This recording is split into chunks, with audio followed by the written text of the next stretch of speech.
Now, this is case number 188 on the calendar in the matter of Wyatt versus Grogan. You're welcome, Judge. Parties have been sworn in. You may be seated. Folks, have a seat, please. Miss Wyatt, you have a baby. Mr. Grogan, I assume, has been established as being the father of that child. You say he's responsible for some expenses involving the child's birth and initial few months of the child's life because he's now paying child support. So I have a few questions, Miss Wyatt. When did you and Mr. Grogan have this relationship? We had started the relationship in the summer of 2003 when he moved back to Iowa from South Carolina. Had you known him before? Yes. For how long? Approximately 6 years. Did you have an exclusive relationship with him? Not at that time, no. In 2003, did you have an exclusive relationship with him? Did you discuss marriage? No. So this pregnancy was an unplanned pregnancy? Correct.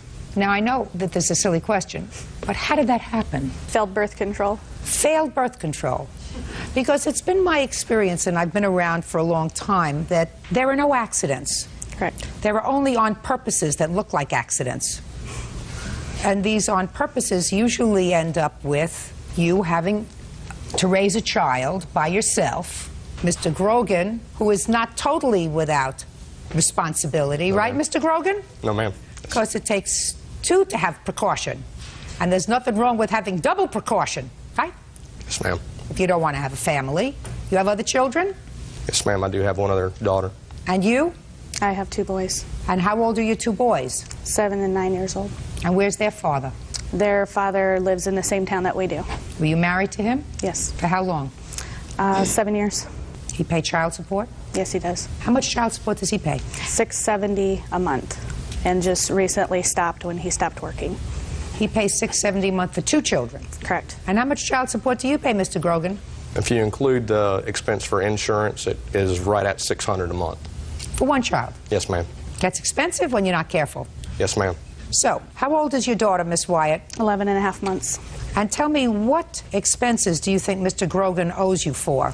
When we were together, before he left down for South Carolina for the birth of his first daughter, he had promised to pay for any baby items that we would need. What do you mean to pay for the birth of his first daughter? He moved back to Iowa in the end of August of '03, and he had had another woman in South Carolina pregnant due to have his child the end of April.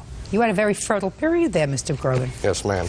Go ahead. We started working together, we started a relationship, and I got pregnant with our daughter. In November, I told him of that, and he said that he had still planned on going down to see the birth of his first child. He had no intentions of staying there. With her, it was just a one-night thing, and he was only going to stay down there for 2 or 3 weeks while she was born, and then he was going to come back up here, take care of our daughter, and stay with me. That's not exactly. He did not come back. It was one excuse after the other of, it'll be in a couple more weeks, it'll be a couple more weeks. Well, Miss Wyatt, you've not have 2 children. You understand that a commitment means, honey, would you marry me? I want to spend the rest of my life with you. I want to have a family with you. I want to live with you. I want to take care of you. I want you to take care of me. That's a commitment. Then after you do that, then you think about having a baby. You don't do it the other way around. You do it the other way around. You're just looking for trouble. I actually offered the commitment, Your Honor. I asked for her.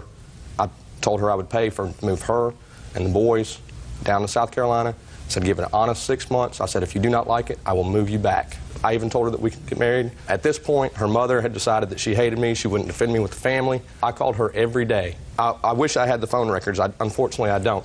But I called her every day from the day I left almost until the day that Lauren was born, just to find out that 2 to 3 weeks before, just to find out that she had already had another boyfriend and that he was moving in with her. Mr. Grogan, you weren't married to this woman in, where is it? South Carolina. South Carolina No, either. No, ma'am. So you already knew that it was possible for somebody to get pregnant without benefit of marriage, right? I mean, even Yes, I, at my age, know that.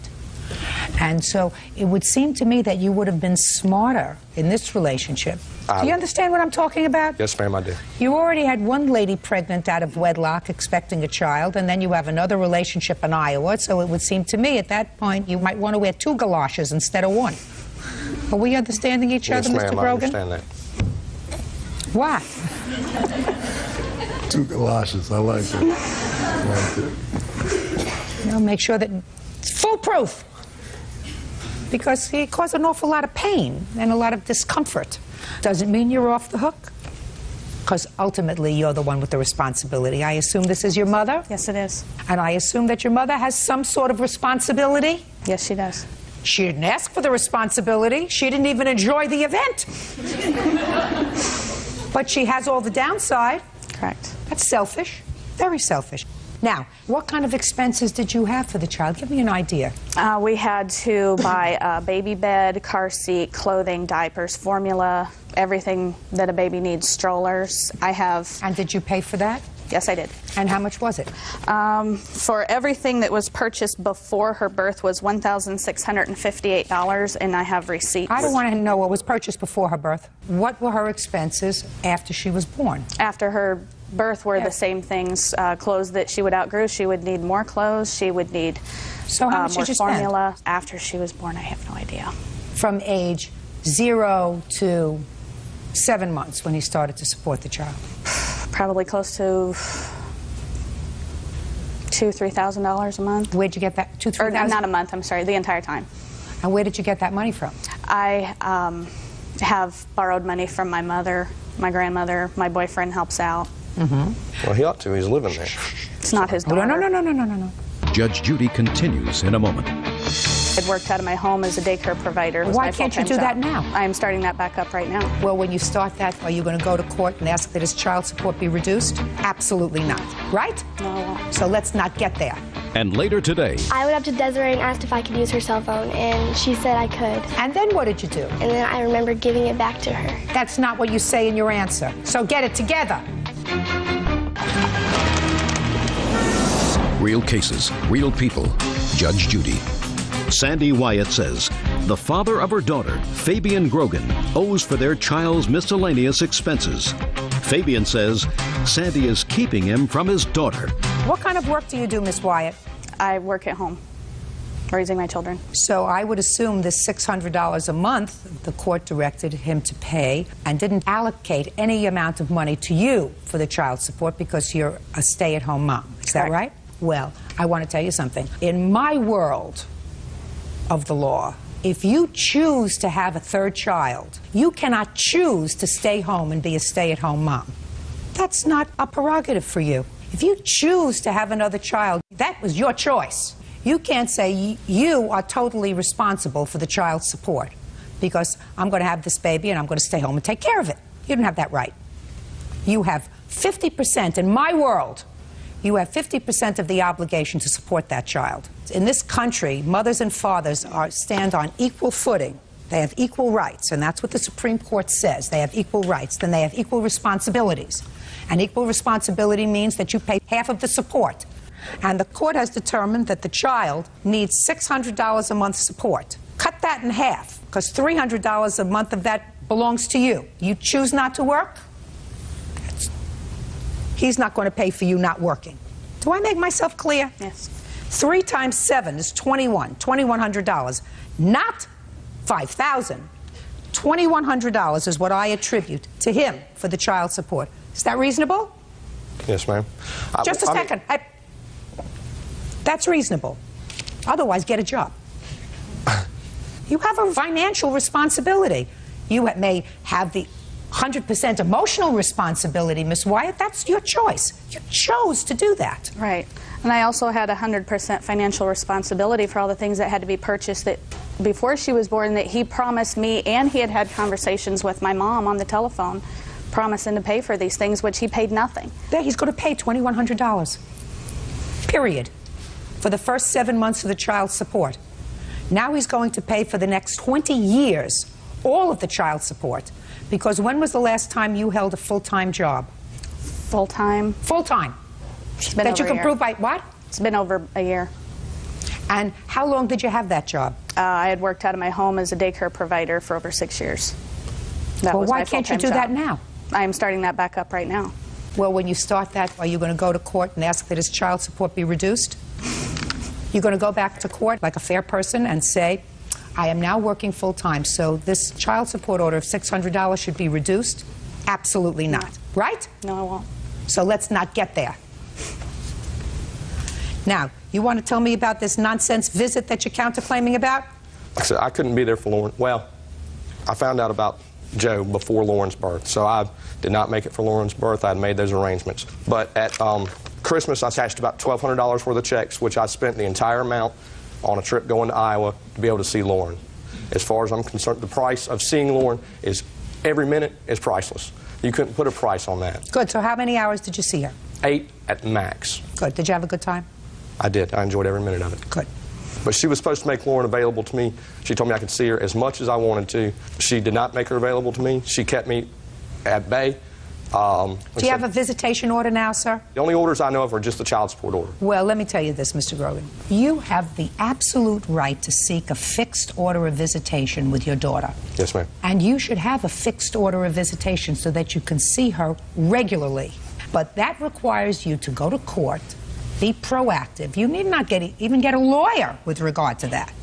By the way, when did you have a DNA test, sir? I have not. Why not? I fully believe that she's my daughter. I have no reason to dispute the fact that she's my daughter. Okay.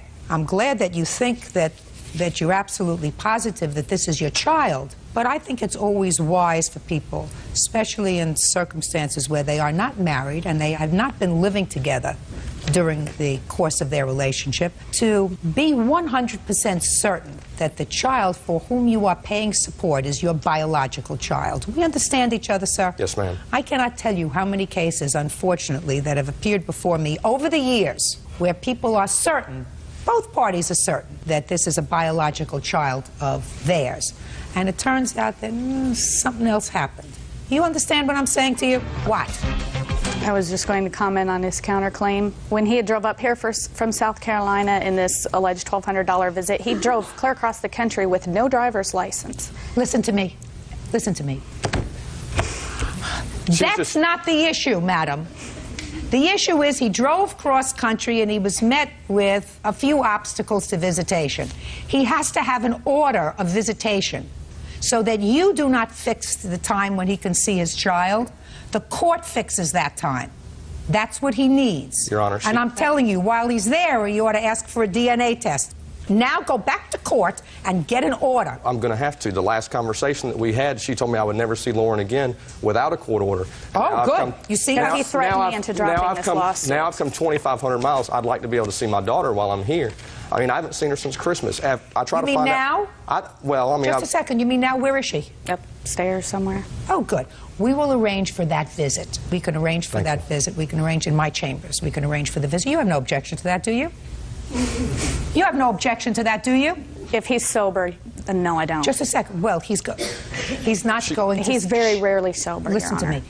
Listen to me. He's sober now, and he's going to see the child in chambers. Do you have any objection to that? No, ma'am, I don't. Very good. So I want you to get the child, bring the child down to my chambers. We'll arrange for you to have a half-hour visit. Thank you. Reasonable? Yes, ma'am. Judgment for the plaintiff in the amount of $2,100, and the counterclaim is dismissed. That's it. Thank you. Thank you. Parties are excused. You may step out.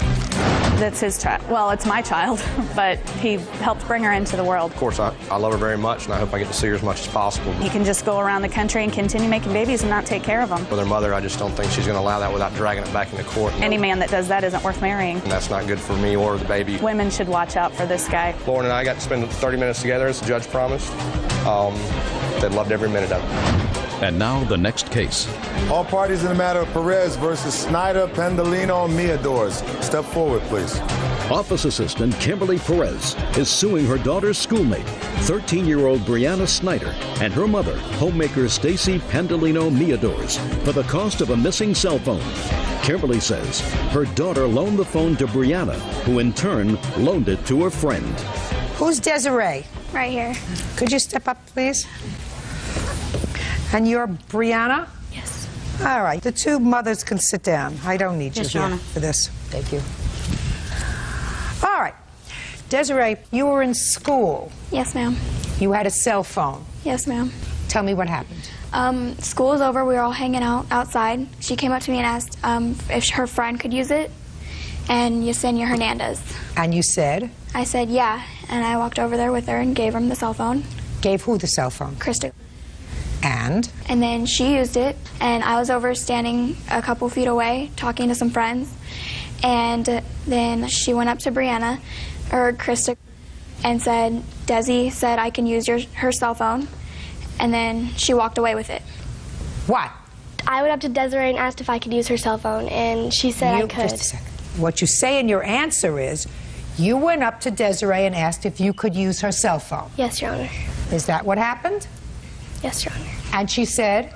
Yes. And did you use her cell phone? Yes, Your Honor. Who did you call? I called my grandmother and my mom. Okay. Did she call you from the cell phone? Yes, she did. You're Good. right. And then what did you do? And then I remember giving it back to her. That's not what you say in your answer. So get it together. You said in your answer, I used the cell phone, and then my friend asked if they could make a call too. You remember saying that? Yes. Now you remember that? Yes, Your Honor. Better?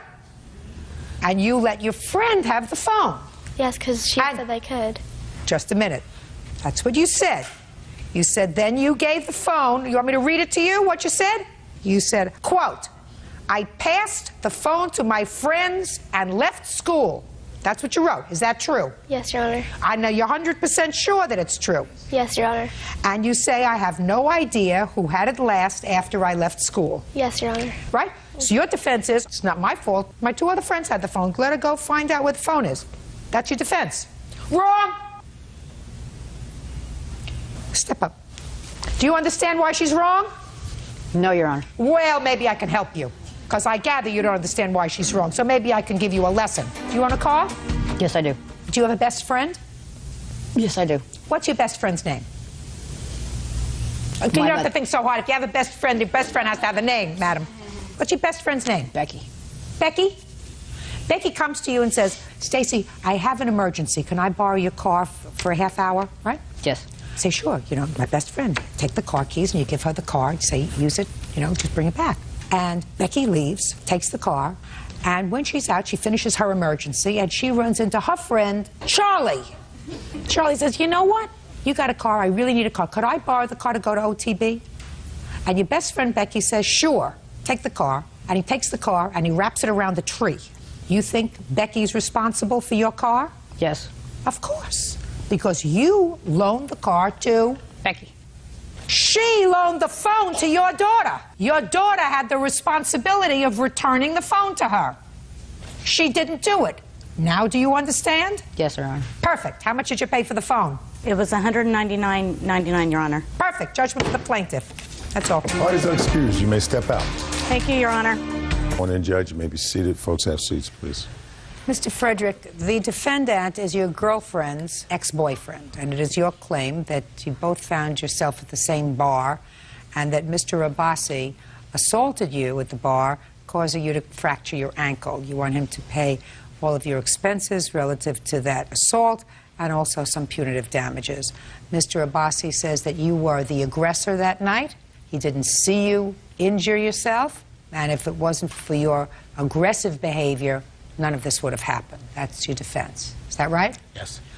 When did this incident occur? The night of February 7th, approximately 10:30. And what was the name of the establishment that you were visiting? The Horseshoe Pub. What time did you arrive there? Approximately 10 o'clock, I believe. When you got there, was the defendant there? Yes, I did know who he was. I'd never met him before that time. Had you been to this bar before? Yes, not very much. I don't go out to bars very often. What prompted you to go there this evening? Just to get out for a little while. I was supposed to meet my girlfriend there a little later. Well, did you meet her there? Yes, she came in probably about an hour later. Before she arrived, you didn't know who this gentleman was? Right.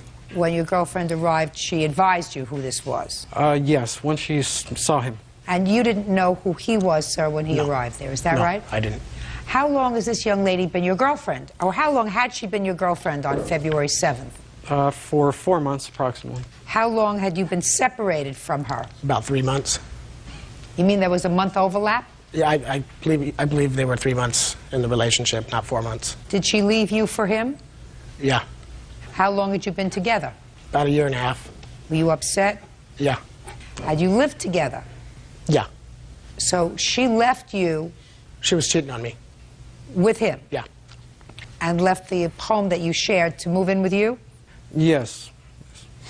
She wasn't cheating, Your Honor. But she moved in with you immediately after she left him? Correct, yes. Okay. All right, so tell me what happened. Well, on that night, After your girlfriend arrived. We're at the point where your girlfriend arrived at the bar. Okay. After she arrived, I noticed, well, she had told me who Mr. Abbasi was. At that point then, I acknowledged him. How did you acknowledge him? Well, after my girlfriend had told me who he was. How did you acknowledge him, is my question. Did you shake his hand? Did you go over and say, hello, I'd like to introduce myself? How did you acknowledge him? No, nothing like that. Just tell me how you acknowledged him. I just looked at him. That was it. Okay. After that, I didn't say anything, didn't do anything. She wanted to leave, which I probably should have taken her. That was very smart of her. Yes, it was. She said, he's here and I want to leave. Yes. And you said? I wanted to stick or I wanted to stay. Me? I should have went with her, decision. Afterwards, probably, I'd say 15, 20 minutes afterwards, Mr. Abbasi just started to look my way, and at both Lucy and I, and adjacent to him was a lady, and he was more or less smiling, laughing, pointing at us, and I just wanted to know what was going on. So I more or less shrugged my hands up. And How far were you from him when you did that? Maybe 20 feet. It's not far. Not very far, right. After that, basically, he got up in anger. At that point, he started really prancing or almost running towards me on the other side of the bar. And I didn't know what he wanted. I didn't know if he wanted to fight. I didn't know if he wanted to talk. So I got up and I met him halfway through the bar. At that point, I lost him in the crowd. There were a lot of people there. And after that, he shoved me after he saw me, and I didn't know where he was. I fell back into the crowd, and I tried to regain my balance. And after I tried to regain my balance, he shoved me again. This time, I fell backwards in an awkward way and broke my ankle. Now, your version of the events, Mr. Abbasi. He waved me over to fight. Show me how he did that. By putting his hands over like that. He went like that? Yeah, calling me, saying he's going to kick my butt. We met simultaneously. I don't want you to make things up as you're going along, Mr. Abbasi. Listen to me. Are you telling me from across the bar you heard him say something to you? No. Or are you just showing me this? I heard him say he's going to kick my butt and wave me over. And then... And what did you do? We both simultaneously... No. So he waved you over to come over because he wanted to fight with you. Yeah. And you being the intelligent, sober guy that you are... I wasn't sober. Oh, you weren't? Well, that accounts for something. So you were drunk. Yeah. So he waved you over, and you went over to fight with him. Well, I was just thinking we were going to stick chests and try and talk it down, but then when I seen his fist come in, I had to push him. Your Honor, that's a lie. No, I don't want to hear you. I'm sorry. So continue. Let's keep going. So you got over there. He's waving you on, saying he's going to kick your butt. You go over there to butt chests with him because that's all you thought he was going to do. You saw him fist up his hand, and so you pushed him. Yeah. Okay. And that's how he hurt his ankle. If he hurt his ankle at all. He claims that my shove threw him 10 feet across the room into a pool table, causing his ankle to break in 3 spots. Judge Judy continues in a moment. You visit your troubles on me and the taxpayer because this process cost money. And because you decided to be a macho jerk, you cost the taxpayer money. And later today, for slow play, any reasonable experienced golfer would walk to the ball so that you don't delay play, because slow play is the #1 problem with golfing. No, the #1 problem with golfing is getting hit with a golf ball.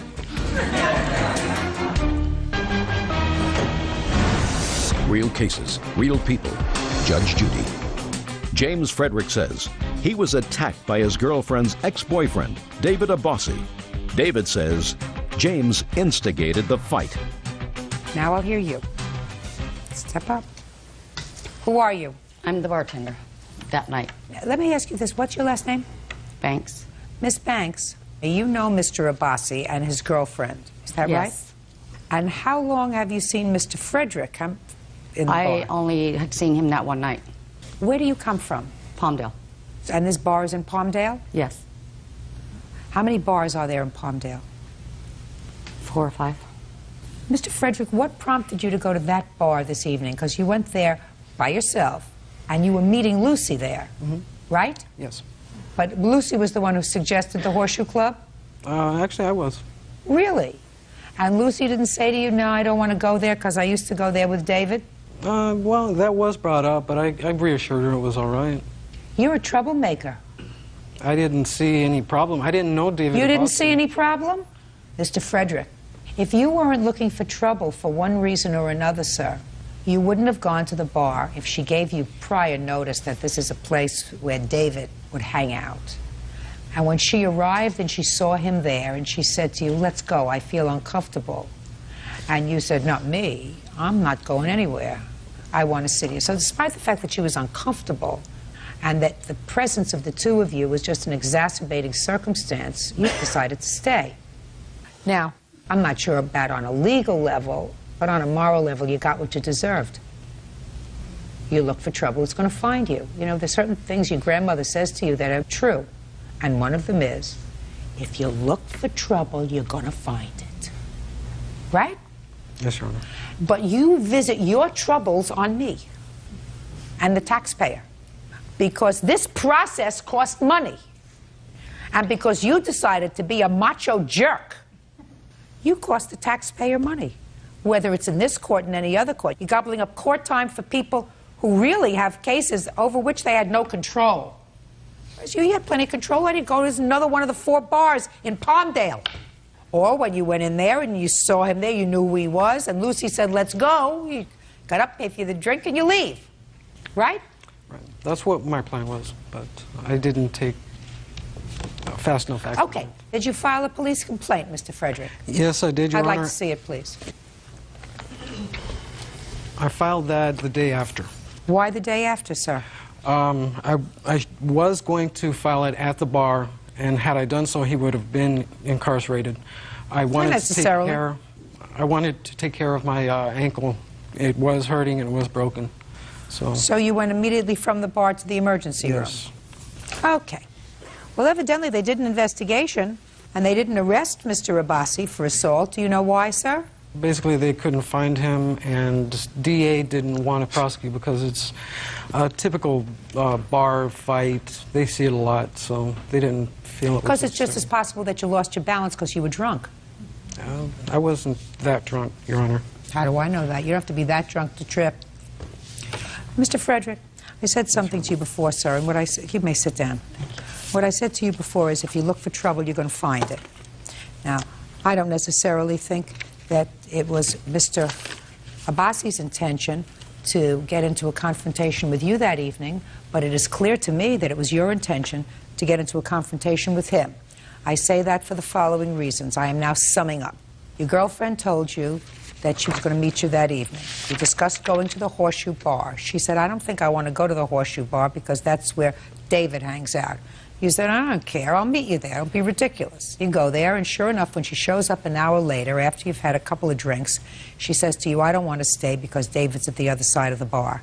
And you say, I don't care. Let's see what goes down if we stay here. It seemed to me, Mr. Frederick, you got the girl. You should be a happy guy. You shouldn't be looking for trouble. The girl that you're living with, the girl that you're happy with says, I'm not comfortable here. You pick yourself up and you leave. Chose not to do that. He pushed you. You fell. You broke your ankle. That's an accident. Goodbye. Parties are excused. You may step out. The man's got issues where he can't get over his ex-girlfriend. He wanted to show me he has her. I didn't think he was, a violent guy. She wants to see us fighting over each other. He was lucky he got away with this. I'm just glad justice is done. And now the next case. All parties in the matter of Ng versus Riley. Step forward, please. Eye care professional Monica Ng is suing her one-time golf partner, technical consultant Steve Riley, for medical and dental bills. Monica says she was hit in the face by Steve's golf ball. Missing, according to your complaint, you were playing golf and you were in a foursome? Yes. And Mr. Riley was in your foursome? Yes. And you got hit with a golf ball that he sliced. You want him to pay for all of your medical bills, you had dental problems, et cetera, et cetera. And Mr. Riley says, sometimes happens when you play golf. Not every shot's a perfect shot. It's part of the risk you assume when you play the game. That's your defense. Yes, ma'am. When did this happen, Miss Ng? On January 31st at the Lakewood Country Club. And how long have you been playing golf with Mr. Riley? I've never played with him before. So you were teamed up that day? By the starter at the country club. What hole were you playing when this incident happened? The 9th hole. And who teed off first? The guys teed off first, and then I teed off last because I tee off from the ladies' tees. After you teed off, everyone left the tee, is that right? Yes, we all walked to our balls. And was your ball in front of Mr. Riley's ball? It was horizontal, diagonal to his ball. And he shot first? Yes. And you were watching him? Yes, I was watching him the whole time. Why didn't you stand behind where he was? For slow play, any reasonable experienced golfer would walk to their ball so that you don't delay play, because slow play is the #1 problem with golfing. No, the #1 problem with golfing is getting hit with a golf ball. Real cases, real people. Judge Judy. Monica Ng says golf partner Steve Riley owes for medical and dental bills. Monica says they were on the 9th hole when Steve's golf ball hit her in the face. So when I was reading your complaint, and I've been out on a golf course, although I am not a proficient golfer, since I don't know who I'm playing with, as you didn't know who you were playing with, and you're not sure of their skill, I wouldn't get into a position where you were anywhere in harm's way. I would stand well behind that person. I felt I was not standing in a location where I was in harm's way. But you were, right? Because you didn't play golf with him before. You didn't know whether he was a good player or a bad player, whether he sliced, whether he was straight, whatever. But you don't think that you have any responsibility to worry about yourself? Yes, I have the responsibility to worry about myself, but I was standing in a location next to my ball. I was watching him the whole time. You think he aimed at you? No, he did not aim at me. It was an accident, but still, he's liable for any damages or injury caused by his actions, as stated in the golf course rules at the Lakewood Country Club. Well, I'll take a look at the rules of the Lakewood Country Club and see what they say. Safety practices. Let me see what the safety practices are. Yeah, well, this says that any person entering or playing on the golf course assumes full responsibility for his or her personal safety. That's you. And property. Players are liable for any accident, injury, and or property damage caused by their actions. Well, you're saying that his actions caused you to be injured. Correct. I'm saying your actions caused you to be injured. Miss Ng, my dear, when you play golf, there's a golf ball. That golf ball doesn't always go where it's supposed to go. Have you watched professionals play golf? Yes. Have you seen professionals sometimes slice their ball and it goes into a gallery? Yes. You think that they're liable if their ball hits somebody? They're not. Players not liable. That's what the game is about. Somebody hits a very hard ball. Sometimes it goes where it's supposed to go. Sometimes it doesn't go where it's supposed to go. If it always went where it was supposed to go, nobody would watch the game. We have a verbal agreement after the injury. He was very apologetic for hitting me. Yes. And he gave me a cellular number so I can contact him so that I can get his home address to mail him the medical expenses. Did you say that you would cover the medical expenses, Mr. Riley? What I said was that if she wanted to go to the emergency room right then, I would help her with expenses. I did not say I would cover a week off of work. I did not say... Absolutely not. Right. You're not responsible for a week Right. off from work. You're not responsible for her pain and suffering. You're not responsible for any of that. Right. So did you give him the medical bill from the emergency room? I had not received it yet when I wrote him that certified letter. Fine. What was your bill from the emergency room?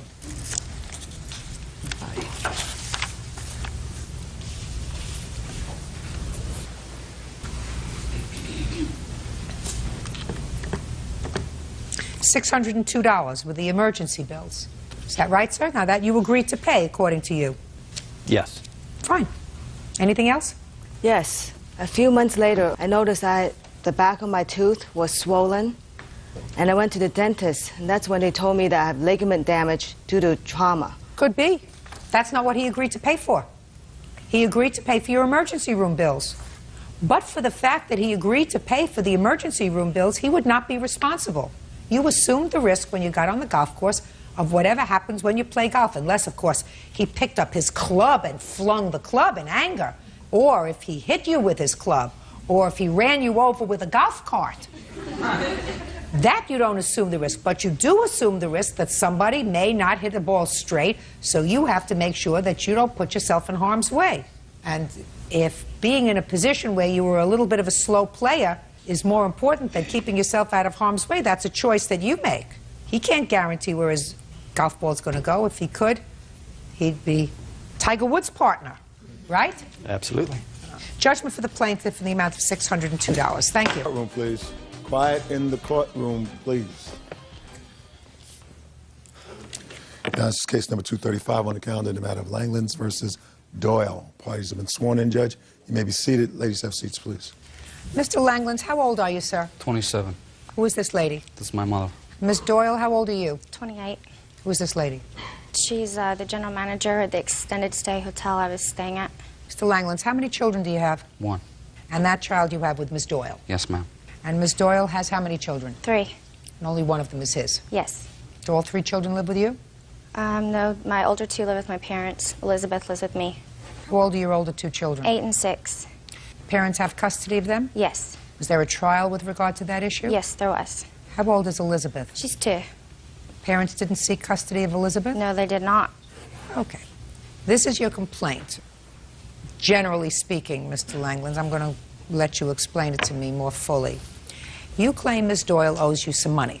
And you claim she owes you some money because you sent her a substantial amount of money when you moved to California from Colorado? Yes, ma'am. She stayed in Colorado for whatever reason. But according to you, it was your intention, and you believed it was her intention, to relocate with the children, all 3 of them, to California. Yes, ma'am. And she didn't. No.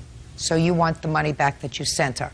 Some of it back, because some of it is for your daughter Elizabeth. But you sent her what you perceived to be more money than you should have sent and was your obligation because you really thought that you had a future together. Yes, ma'am. Is that what this case is about? Yes. So I'm going to let you tell me in your own words, in a very short period of time, why you believe legally Miss Doyle owes you money. In Colorado, I was living there and I was working there, and her parents, were constantly harassing me. So I left to come to California because, I just couldn't take it anymore. Is that where your family is? Yes, ma'am. Okay. And you had a discussion with Miss Doyle that she was going to join you? Melissa couldn't leave Colorado because she had been arrested on 2 counts of felony kidnapping. Who did she kidnap? The 2 older children. From whom? She took them out of state. Well, who had custody of them? Miss Doyle did. Did somebody have visitation with the children? No, it was ordered in the court. My belief is that she wasn't allowed to take the children out of state without the other party's consent. Which other party? Her ex-husband. Okay, so she had 2 counts pending of felony kidnapping against her. She couldn't leave Colorado. When was this, sir? May 31st, she was arrested. Of 2004? No, 2003. Okay. When did you relocate to California? It was the middle of July, around July. Of 2003? Yes.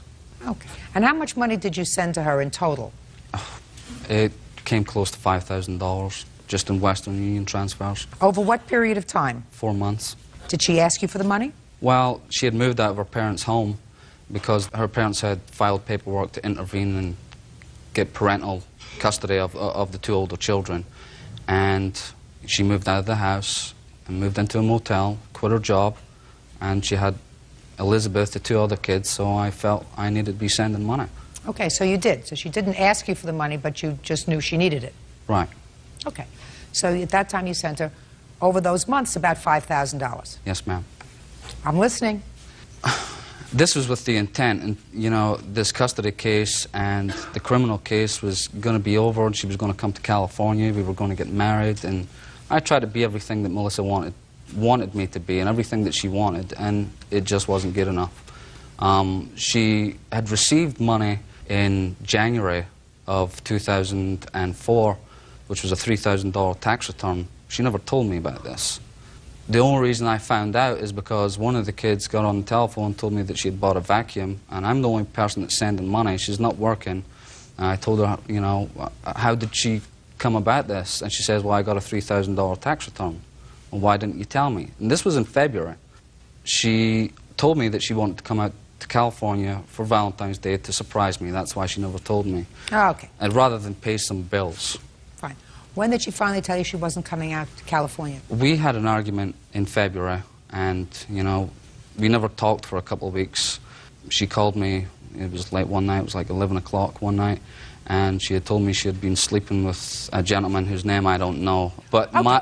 It's my belief that she withdrew her motion to relocate to California on November 19th here in her custody case. Mr. Langlands. Leading me to believe Mr. Langlands, while I'm sympathetic with you, in order to recoup money, there has to be a loan or some promise to repay. And that clearly wasn't the case in this case. There was no loan, there was no loan agreement, there was no promise to repay you. So my sense is that your lawsuit is grounded somewhere in fraud, that she fraudulently Yes, ma'am. accepted money from you because it was your intention and you believed it was her intention to come to California. Yes, ma'am.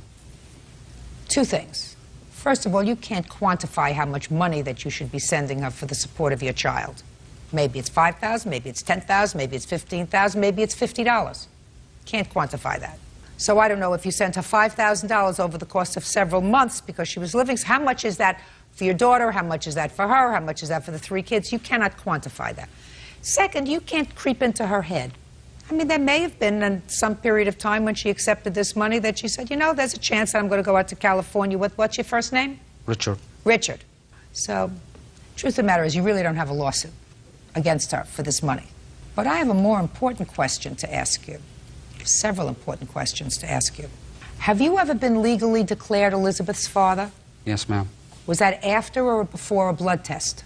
There was never any blood test done. Why not?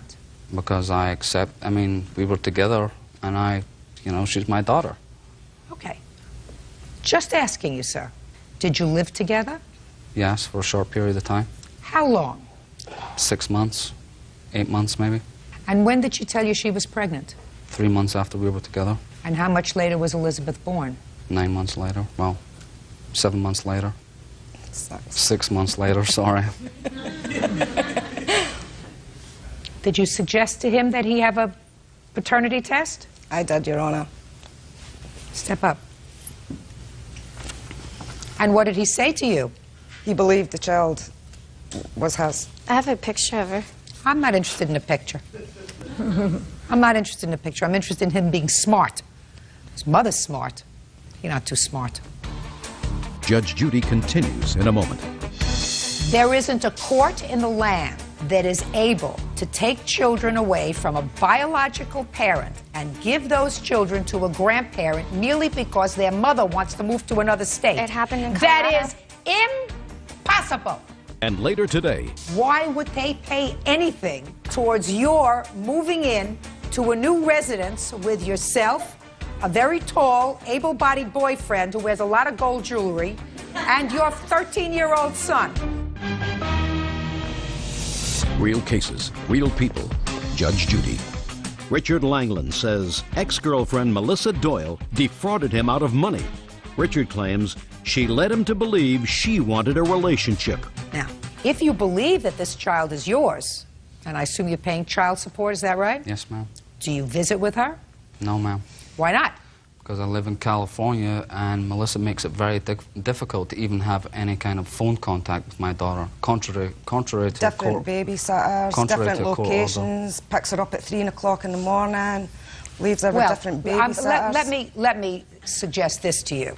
You have a situation where Miss Doyle has 3 children. To 3 different men. I know you're dying to talk. She has 3 children.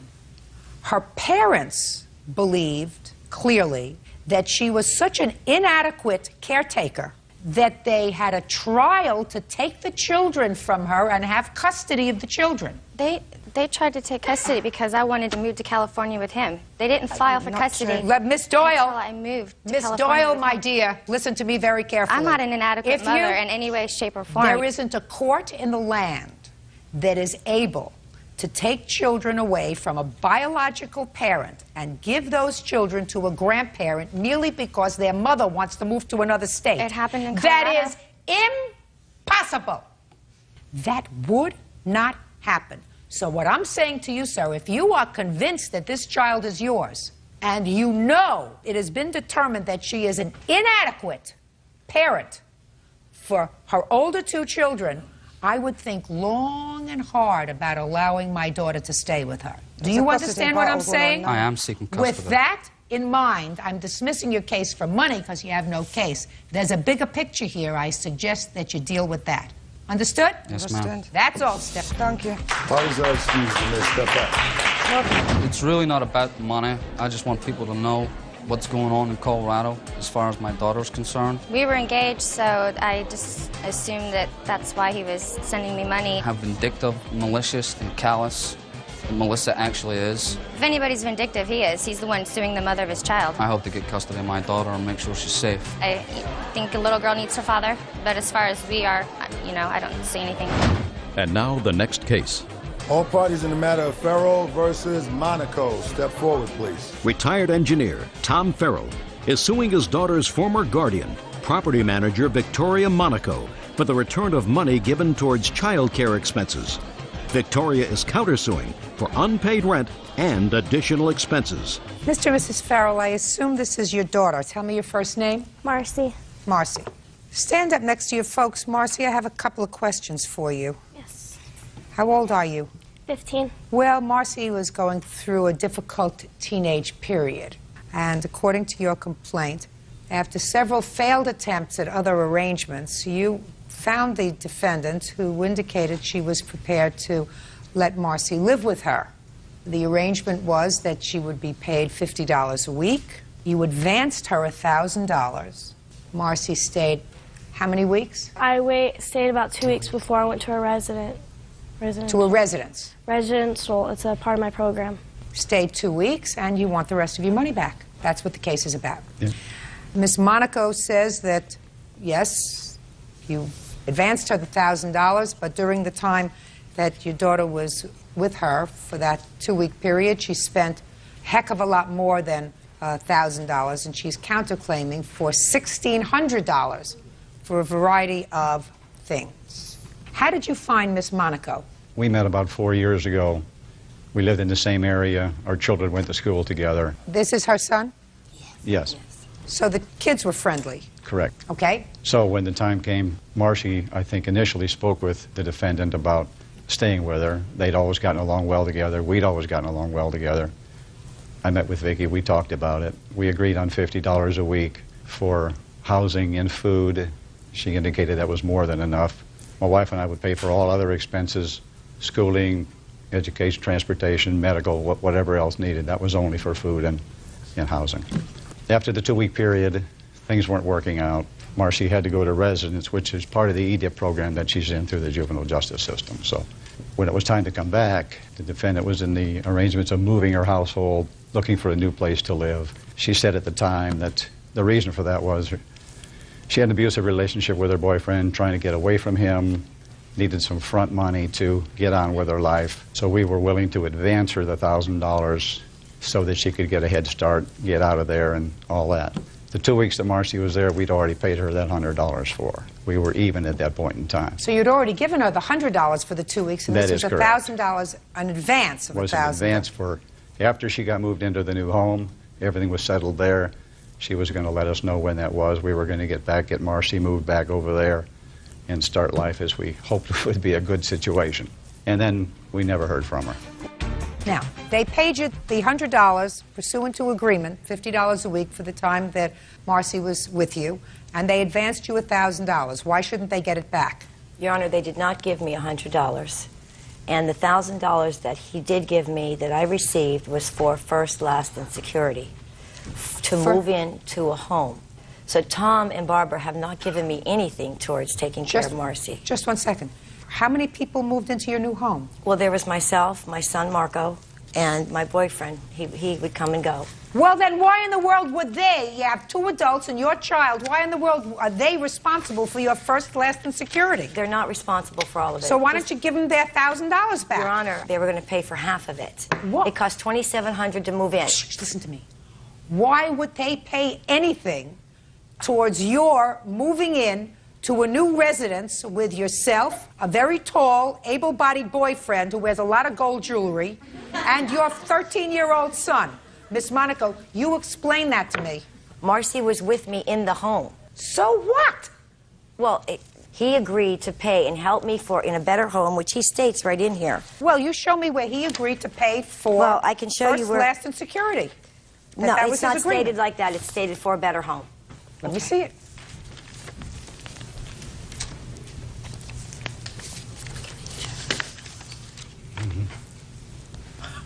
This says, after a week of negotiating, we met at Wachovia Bank on 5504 and signed a contract for a prepayment of child care for our daughter so the defendant could move into a better home. So what he's saying here is he agreed to give you a $1,000 advance because you needed cash to move into this new home, and that money would be offset for the $50 a week that he had agreed to give you for the support of his daughter. You get it? That's what this says, if that's what you're showing me. Don't go like this. That's what it says.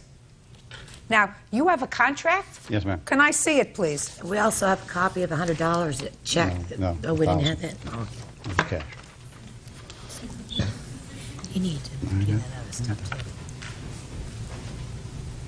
This says, Vicky's previous boyfriend, that's him, Ramon, shall be excluded from contact with Vicky or her family by means of a restraining order while Marcy is in her custody. That's what you signed. If Marcy is away from Vicky's custody or residence for any reason for periods of a week or more, the balance of the child care prepayment must be returned to the Farrells at the rate of $50 a week. Don't you read? Yes, I do. Well, explain that to me. I'm trying to explain to you, Your Honor, that $1,000 was for a better home. Listen to me. Okay. That's not what this says. It's signed, it's notarized by a notary public. That's not what your contract says. Isn't my housing part of child care? Wouldn't my housing be part of child care? Just a minute. Doesn't she understand the rules? The rules are I ask the questions, you answer the questions. Okay. Madam, you signed it. So you must know more about Ramon than I do. At that time, I was under a lot of pressure, and I knew that I wasn't going to put a restraining order. I don't believe it was so mandatory that that be done at that time because Marcy was in the home with Ramon 3 weeks prior to Tom and I even sitting down and discussing this. Why did you sign this agreement? So, you have to give them back their $1,000. And in addition, you have a counterclaim for a whole bunch of nonsense, that she did damage to your stove. You want moving costs because you moved with the lovely Ramon into a house and that they should pay for it. You want a whole bunch of things. Let me suggest this to you. Get a job. And so should Ramon. Pay your own bills, pay your own expenses, take care of your own selves, take care of your own children. Your counterclaim is dismissed. Judgment for the plaintiff in the amount of $1,000. Goodbye and good luck. Thank you, Your Honor. Step out. Out of Ewing versus West. Thank you. You're welcome, Judge. Parties have been sworn in. You may be seated. Ms. Ewing, it is your claim that the defendant owes you for an accident that he had with your car while he was driving your car with your permission, and some small utility bill from when he left the house and you were living together. Let's deal with the accident, please, and not this utility bill. All right? Okay. Good. How long were you living together? In December, it was probably about 9 months. Okay. Sir, let's start with you. When was the accident? Approximately December, I believe. You want to tell me what happened? Basically, she asked me if I could drive her to work because she was running late. Dropped her off at work, was driving to a friend of mine's house and was... Well, why were you dropping her off at work, sir? You were borrowing her car? She was late and... She doesn't drive? Yes, she does, but she was late. She had asked me if I could drop her off. Mr. West, if she's going to work and if she's late, why isn't she driving her own car? She could put her makeup on the car on the way to work. More time to get ready. Does that sound right to you? No. He wanted to borrow my car. His truck wasn't legal to drive, so it wasn't registered. Is that right? Yes, that's right. Well, why didn't you say that? That wasn't the reason I was driving her car. Well, sir, let me tell you what you just said to me a moment ago. You said you dropped her off at work and you were going over to see a friend of yours. Yes. Which means you had someplace to go. And if you couldn't get there driving your truck, which you clearly wouldn't use because it wasn't legal, you needed a car that day. I wasn't legal either, so me driving anything was not legal. You mean you had no license? Suspended license. Why is that? I was supposed to make my court hearing within 10 days. I thought it was 30. Make what court hearing? Court hearing I had for a ticket. What kind of ticket? Speeding. Oh. See how complicated things get? Why will you let him drive your car if he had no license? I was under the impression that all of that was being taken care of. What do you mean all of it was being taken care of? What does that mean? He had more than one ticket, and I assumed he did. I was under the impression that it was taken care of, and he had asked me not to keep bothering him about it. I didn't realize he was going to be driving my car all over town like that. I don't care if he drives your car from here to the end of this room. Driving all over town isn't the issue. Right. Driving at all, getting behind the wheel of a car and turning on the ignition is the problem. So, Miss Ewing, you knew that he had no license. Yes, ma'am. Okay, let's get to it. So you let him take you to work, go visit his friends, come back to pick you up, and you knew he had no license. I just want to get things straight. It would be so easy if I could get this without, like, pulling teeth. All right, Mr. West, so you dropped her off at work, and then you went to your friend's house. I'm waiting for the accident. On the way to my friend's house, I was rear-ended. Did you get out of your car? No. Why not? Because I had no license. Didn't you get out to see if maybe somebody was injured? I was the one rear-ended. So what? I mean, common sense would say, listen, if you were rear-ended and caused almost $3,000 worth of damage, according to her, somebody might have been hurt in the other car, even if it was their fault. Keep going. I'm getting more fascinated with this story. The damage didn't look near as bad. It looked like it just needed a new bumper, and we had agreed. He had said that he would pay for a new bumper.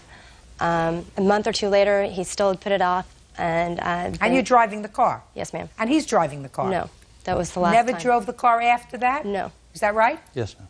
Okay.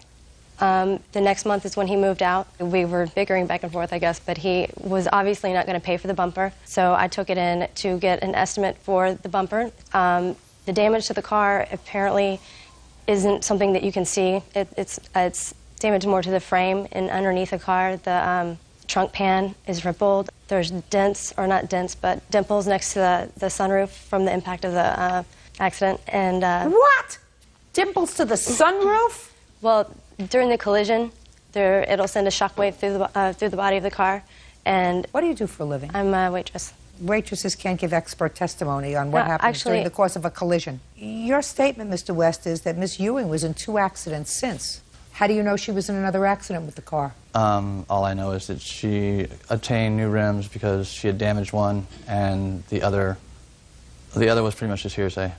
Were you in subsequent accidents after this incident with Mr. West in December? I was not in an I was in, I ran over a curb, if that's considered an accident. Well, it's not an on purpose. You didn't run over the curb on purpose. No, no. And you damaged the car. Mm-hmm. Well, the tires needed to be replaced, yes, ma'am. How many tires? 2. That's a lot of damage. You damaged the rims as well? Is Yes. not an answer. Yes. Get a life, Miss Ewing.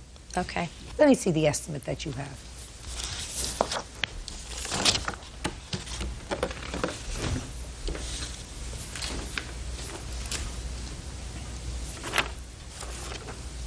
Replace bumper cover, $284. The rest is for roof panels with sunroof, add for clear clove glass sunroof, possible rear suspension damage, clean and delivery, $20. You needed a bumper. What kind of car do you have?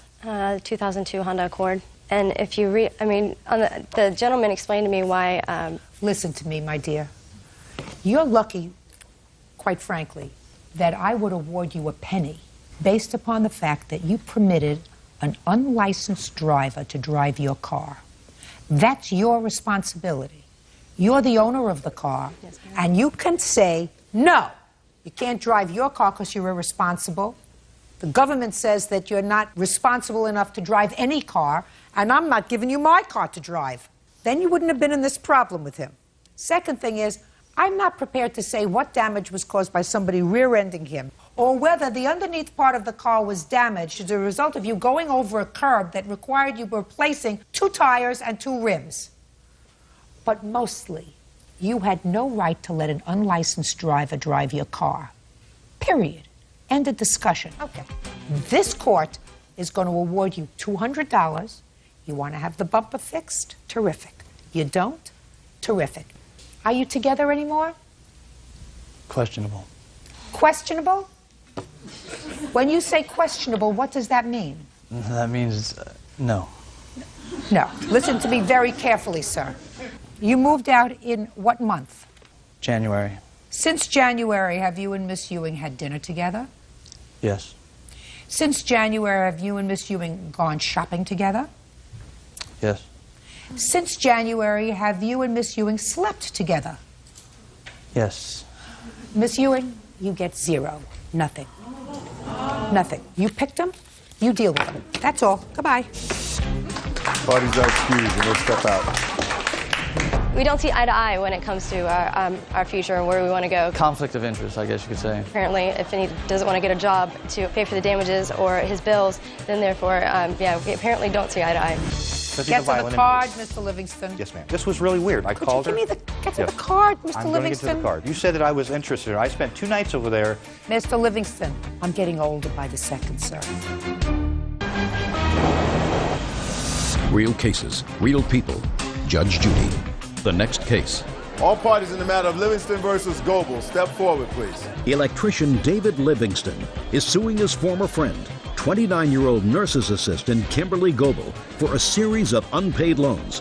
David says he met Kimberly on the internet and she played him for a fool. Mr. Livingston, it is your claim that the defendant who you met on the internet and had started a relationship with owes you for 2 loans that you made to her. Correct. How old are you, sir? 40. Ever been married? Yes. More than once? No. How long?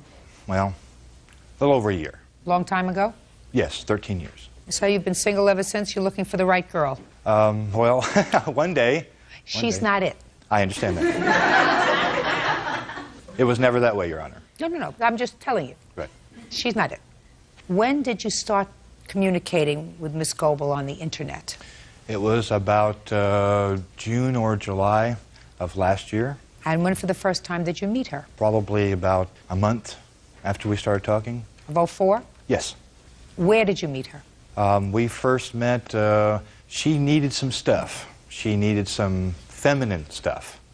And so she asked me as a favor, as a friend, and I went and took her some feminine materials. That's the first time you met her? I believe so, Your Honor. You mean you communicated on the internet and she said, I have to go get some feminine hygiene stuff, and you said, okay, Well, I'll come and pick you up? there was a lot of history behind that, Your Honor. Because we had talked on the phone also. We talked on the phone also. I don't care whether you talked on the phone. I don't care whether you blew up balloons together, whether you sent pigeons to each other's homes. Doesn't make any difference to me. It just seems very peculiar that the first time that you meet a woman, she takes you to the drugstore to buy her feminine products. Well, you know, I do have to correct myself, Your Honor. I believe the first time we met, we went to a bar for a beer. Now that sounds like a thing. Is that what happened to Miss Goebel? And the whole time that we were sitting there communicating, she was on the cell phone the whole time. Listen, Mr. Livingston, if now you're telling me that the first time you met, she sat on the phone talking to somebody, and then you gave her money sometime in the future, that doesn't make you look too smart. Well, I understand that, Your Honor, but okay, it was... good. So, August is when you met for the first time. Correct. Now, I'd like you to tell me when you gave her money for the first time. It was in The November? questions are going to get harder, sir. Your lawsuit involves 2 different dates that you gave her money. Correct. Those should be right up there, because the questions are going to get more complex after that. Okay. It was approximately 1st of September. So, within a couple of weeks of meeting her. Yes, Your Honor. Now, tell me about that. Well, she had always played this hard luck story. She was trying to change her life. Said she'd quit drugs. She was trying to get away from the people that she was hanging out with. And when I was down and out, somebody was there to help me. And she pretty much played me that she was a wounded duck and she was trying to change her life. She said if she didn't get her phone bill paid, she couldn't talk to her mom, she couldn't talk to those people that were important to her. And so it didn't happen overnight. She asked me several times, and there were several times that I said, Kim, quit calling me. And she would also call back and say, you know what, I'm sorry, I understand, and can we be friends? I said, so sure. you gave her how much to pay for her phone bill? I actually paid it for her. I went down to Smith's, got a money order, and mailed it in for $50 for her cell phone bill. Okay, and the next? The next was she bought a car. When? She purchased a car in February of this year. So since August, you've been in a relationship with you. You're talking about February Friendship. 2005. Friendship. So between September and February, I assume she didn't pay you back the $50. Correct. She kept saying that there was a lawsuit she was going to get a settlement on. There's my uncle who's coming and is going to help me get straight. Correct. How much money did you give her in February? Again, it was not an overnight situation. Okay? How much money did you give her in February? It was a little over $220, am I right? Okay, so that's what she owes you. She owes me that and also for her insurance. I paid her insurance for it. How much was that? $50. What's next? Well, basically what happened is that her birthday was in March, 2nd of March, and I called her. She is trying to make this into a relationship gone bad. It is not a relationship gone bad. She made a verbal promise to me, and that's all that matters. I did buy her something for her birthday. I bought her a necklace that said Friends on it. Okay, I since took it back to Walmart. But, okay, but the situation is that she is very, very good about manipulating somebody's feelings to make you think that you are her friend. Well, that's what she did to you, sir. That's exactly what she did to me. No, I did not. Who do you live with? I'm living with my ex, which is my baby's father. How old is your baby? 2. Do you have only one child? No, I have 3. Where are the other 2? They're living with me. Did you ever go out with Mr. Livingston and your 3 children? Well, he came over to my son's birthday party. And when did the father of your youngest child come back into the picture? Well, I was living with him at the time, and he was my friend, and he came over to the birthday party. So you were living with your boyfriend? Well, he's my ex. I've been separated for like a year and a half. Did you know that he was living there, Mr. Livingston? Yes, I did. Did you know who he was? Yes, I did. And what I asked her is, I said, I have never in my life heard a situation to where a girlfriend and boyfriend break up and they're living together. Why is he living there, Kim? She says, because if I don't let him live there, he is not going to let me see my child. He's going to withhold my child from me. Your Honor, I come from a situation to where my ex held my children from me, and I was sensitive to that. Okay? Mr. Livingston. Yes, ma'am. It sounds to me you were a little bit smitten with the defendant, because otherwise you wouldn't have even asked that question, right? So it sounds to me as if that is not true, Your Honor. She was trying to better her life, and she could not better her life when he wasn't working, he wasn't paying for groceries, he wasn't doing anything but sucking her dry. Mr. Livingston, if you want to be a benevolent guy, and if you want to be a mentor, there are kids there in the Boys and Girls Club that you can mentor. I understand. You were mentoring Miss Goebel because you were smitten with her. No, ma'am, that's not true. Yeah, well, I don't believe that for a second. I don't believe that for a second, sir. I also got a call from her ex, and he basically said, what kind of trouble do you want with me? And I said, you know what, this is none of your business. If you call here again, I'm going to file suit on you. He called right back, and he said, the disciples are going to be after you. Mr. Okay? Livingston. So, all very interesting, sir. thank you, Your Honor. Fascinating. Can I see the card that you are dying to show me, Bird? Would you get that card for me, please? Sure.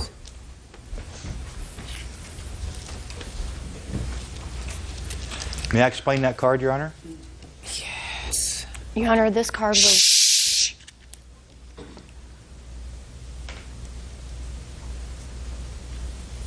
Yes, now you can explain this love card. Thank you, Your Honor.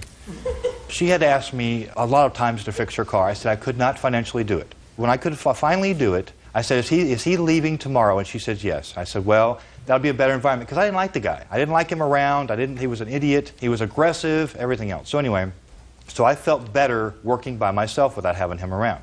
Not because I was closer to her, but because it was a better environment for me. Because he's a violent Get to the card, Mr. Livingston. Yes, ma'am. So she calls me and says, I want a relationship with you. I said, what are you talking about? You know, that's quote, end quote. I want a relationship with you, Dave. And I said, you know what, you don't have to do this, Kim. I'm your friend. I'm going to fix your car regardless. You don't have to say that. So? So I was out of town for 2 days. I got her that birthday present, that $40 friendship necklace.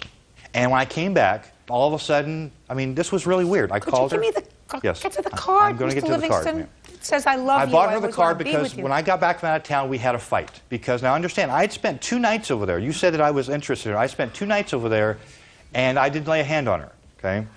The card was given to her because there was an interest there, okay? But Mr. Livingston. Yes. Yes, Your Honor. I'm getting older by the second, sir. Listen to me very carefully, Mr. Livingston. Yes, Your Honor. The fact that she said to you, I want a relationship with you, doesn't answer the question. I said to you, were you smitten with her? You said no. I was not. But I'm speaking. Yes, you Your said Honor. no. You said I cared about her because she was a human being and people helped me when I was trying to turn my life around and I was trying to help her. It had nothing to do with a romantic feeling. So the fact that, listen to me very carefully, try to put on your listening ears. Yes, ma'am. The fact that she says to you, I want a relationship with you, your response is, Kim, I don't feel that way about you. I want to be your friend and help you because I'm a human being, and from one human being to another, I have no romantic interest in you at all. The fact that she said to you, I want a relationship with you, doesn't mean you send her a love letter. Unless you are smitten with her, Mr. Livingston. Now, you can talk until you're blue in the face, until I'm tall and you're short, but that's the truth of the matter. Then, Your Honor... No! Cross it off. If you're looking for a mate, sir, she is not it. Put a period. It's over. Do you understand? Yes, Your Honor. Very well. Your Honor, Goodbye. I can recover. Good luck. Have a happy life. Cross it off. It's money down the sewer. It's over. Goodbye. Not alone.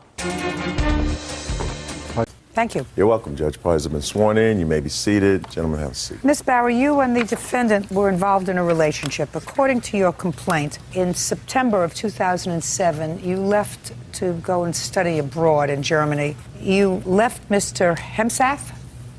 Sir, pay attention. I'm talking to you. Hemsath, Your Honor. Hemsath. You left Mr. Hemsath at home in the apartment that you had previously shared, and according to you, you left him with a credit card for emergencies. What were you doing? Mr. Hemsath, stop fidgeting around. The Yes, time Your to Honor. examine your evidence is before you come in here, not while I'm talking to you. It's irritating. What were you doing at the time she was in Germany? With regards to... With regard to what you were doing when she was in Germany? I was working, you know, I was working, I was involved... This is not a tryout. Do you understand? Yes, Your Honor. You were working. Doing what? I was working as an advertising representative. So why did you need her credit card? Well, the plaintiff had decided that I needed the credit card. Just a second. I'm not asking you what was in her mind. I'm asking you, why did you need her credit card if you were working? I did not need the credit card. Okay, so you didn't need it. That's correct. But you used it. That's correct. And ultimately, you returned and decided that this relationship was not a relationship that you wanted. According to you, the defendant incurred bills on your credit card in excess of $10,000, including an engagement ring that you are choosing to keep, which you will, of course, pay for. You charged an engagement ring on that credit card? That was why we purchased, that was why the credit cards were just answer taken my out. question. Yes, Your Honor. As I said to you, Mr. Hemsath, this is not an audition. Answer my questions so that I can make an informed judgment. Do you understand? Yeah, I would just like to make sure that I get a chance to say exactly why we had these. I don't give a rat's behind of the whys of anything, only the objective data. Do you understand, sir? Yes. Perfect. You claim that he has certain property that belongs to you. Mr. Hemsath says that the charges were made with your permission, and he has a counterclaim for a car that you repossessed that he made all the payments on. I'm going to start with his counterclaim, which should be easy. When she was in Germany, who had the car? I did. For a year. For the time she was in Germany. Which was how long? She left in September. She arrived back and took the car from me in February. Okay, so what you're going to show me, sir, is payments on the car from September to February. I'm waiting. Yes.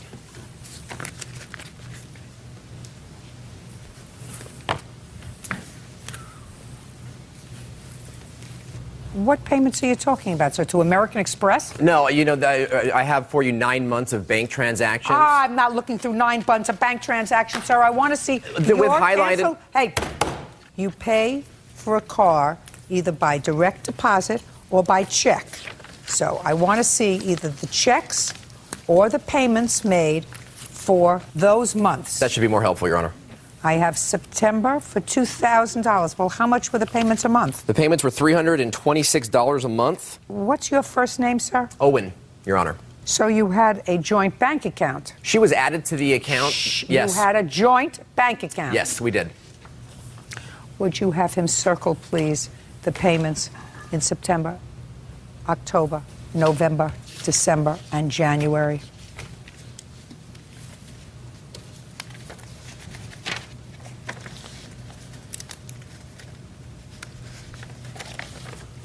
Those statements are right here. I said circle. They are circled the payments. and they are labeled, Your Honor. So then why didn't you give me that in the first place? I did give you, I turned that in and it was returned to me. So I am giving it back to you. Are you kidding me or what? How much were the monthly payments? I believe they were $326. Show me payments for $326. circle the payments for $326 for September, October, November, December, and January. And if you don't have it, don't give me any other piece of paper. I do. I have it circled right here. No. I see $2,000. I see $2,500 circled. Would you tell me why those are circled? Yes, those were other costs attributed. I don't care about other costs. I asked you to show me the payments. September, October, November, December, and January. I don't want to see anything else circled other than the car payment, $326. Now, on one... Just a second. Say nothing. All I want to see circled is $326 5 times. And if you don't have it, say I don't have it. I have an extra circle, so I just wanted to cross that out. Extra circle I don't want to look at. There you are, as requested, Your Honor.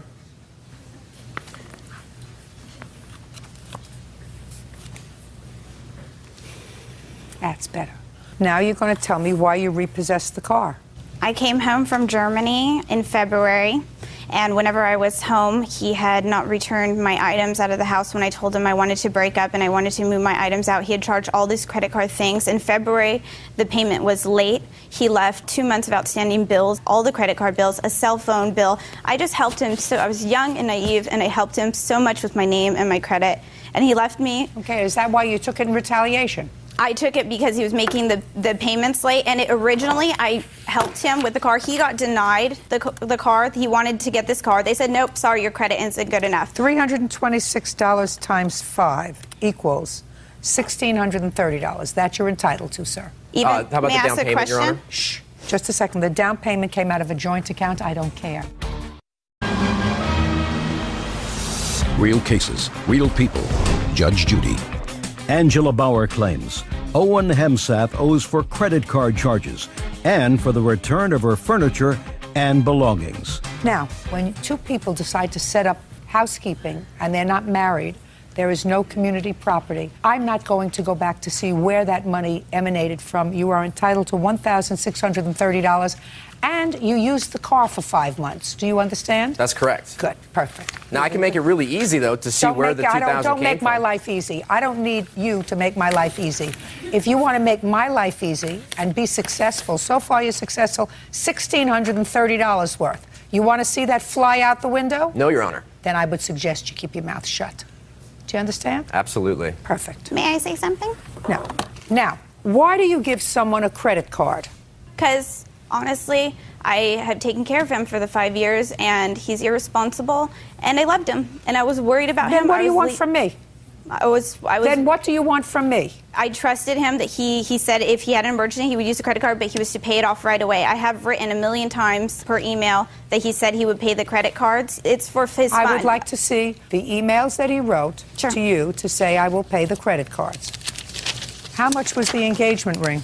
$5,500. If he's irresponsible and had no money, you had no reason to buy yourself an engagement ring for $5,500. Go get a cigar band, if that's what he could afford. Do you understand? Yeah. That's I ridiculous. understand. That's your own ego.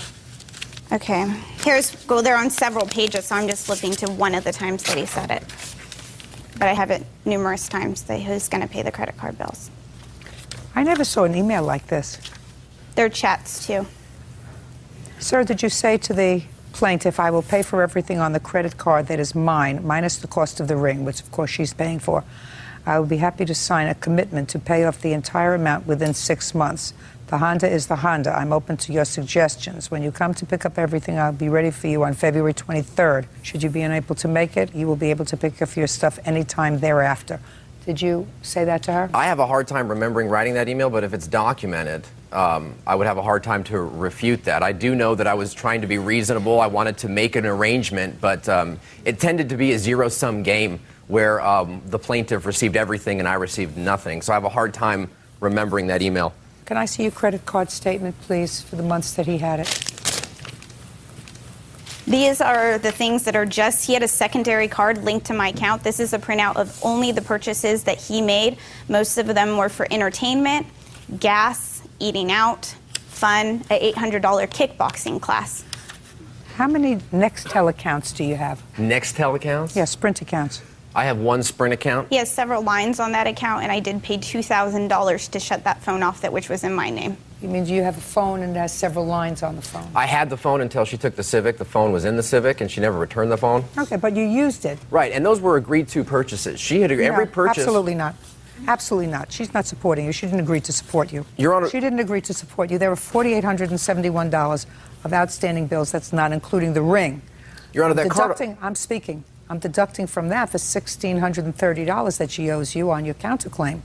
Okay. Your Honor, I have statements that show that I paid payments on that credit card and to the plaintiff That's directly. Great. I'm glad you did because they were your expenses. Now, let's go back to the property.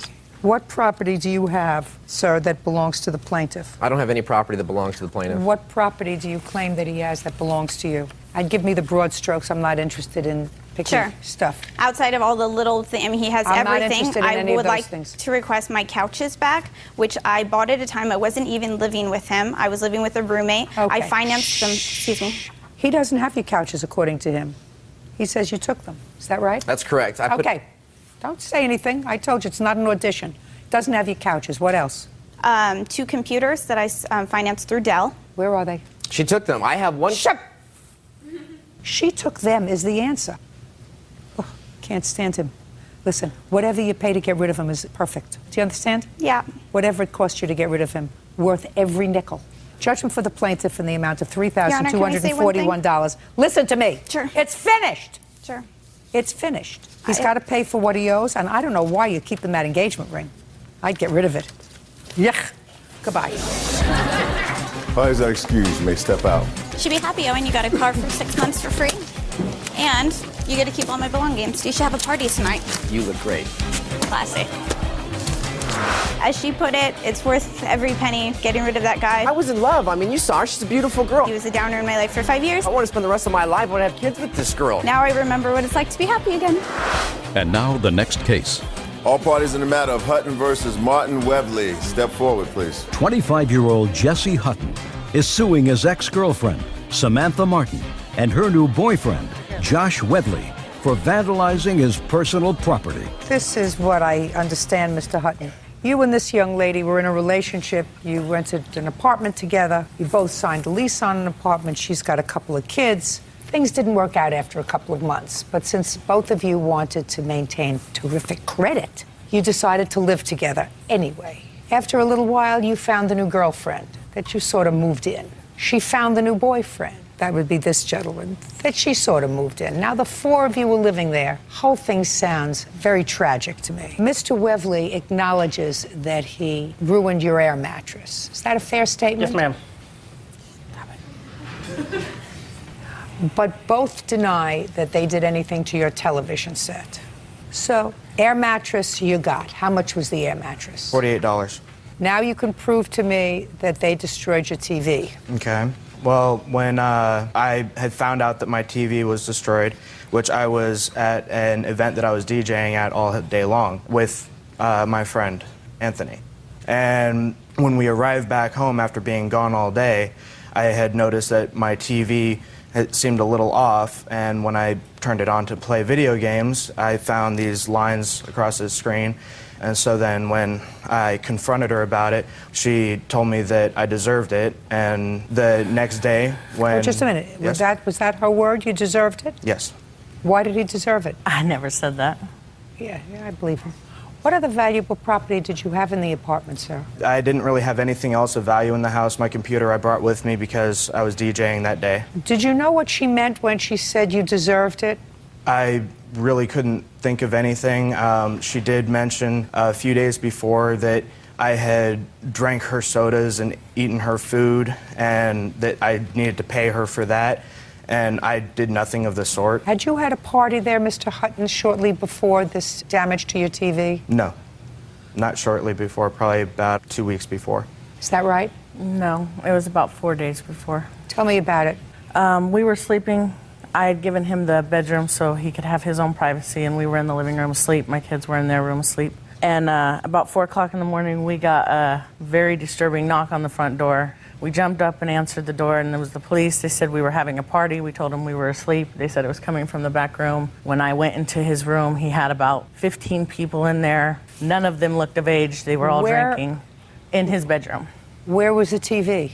In his room. Is that the TV that you're complaining about, sir? Yes. Okay. And just a second. Sorry. Enough. Now, why did you stab the air mattress? Because, ma'am, the damage done to my military boots. Oh, that's and I was upset at the time of this You two incident. people have a very bad temper. Okay.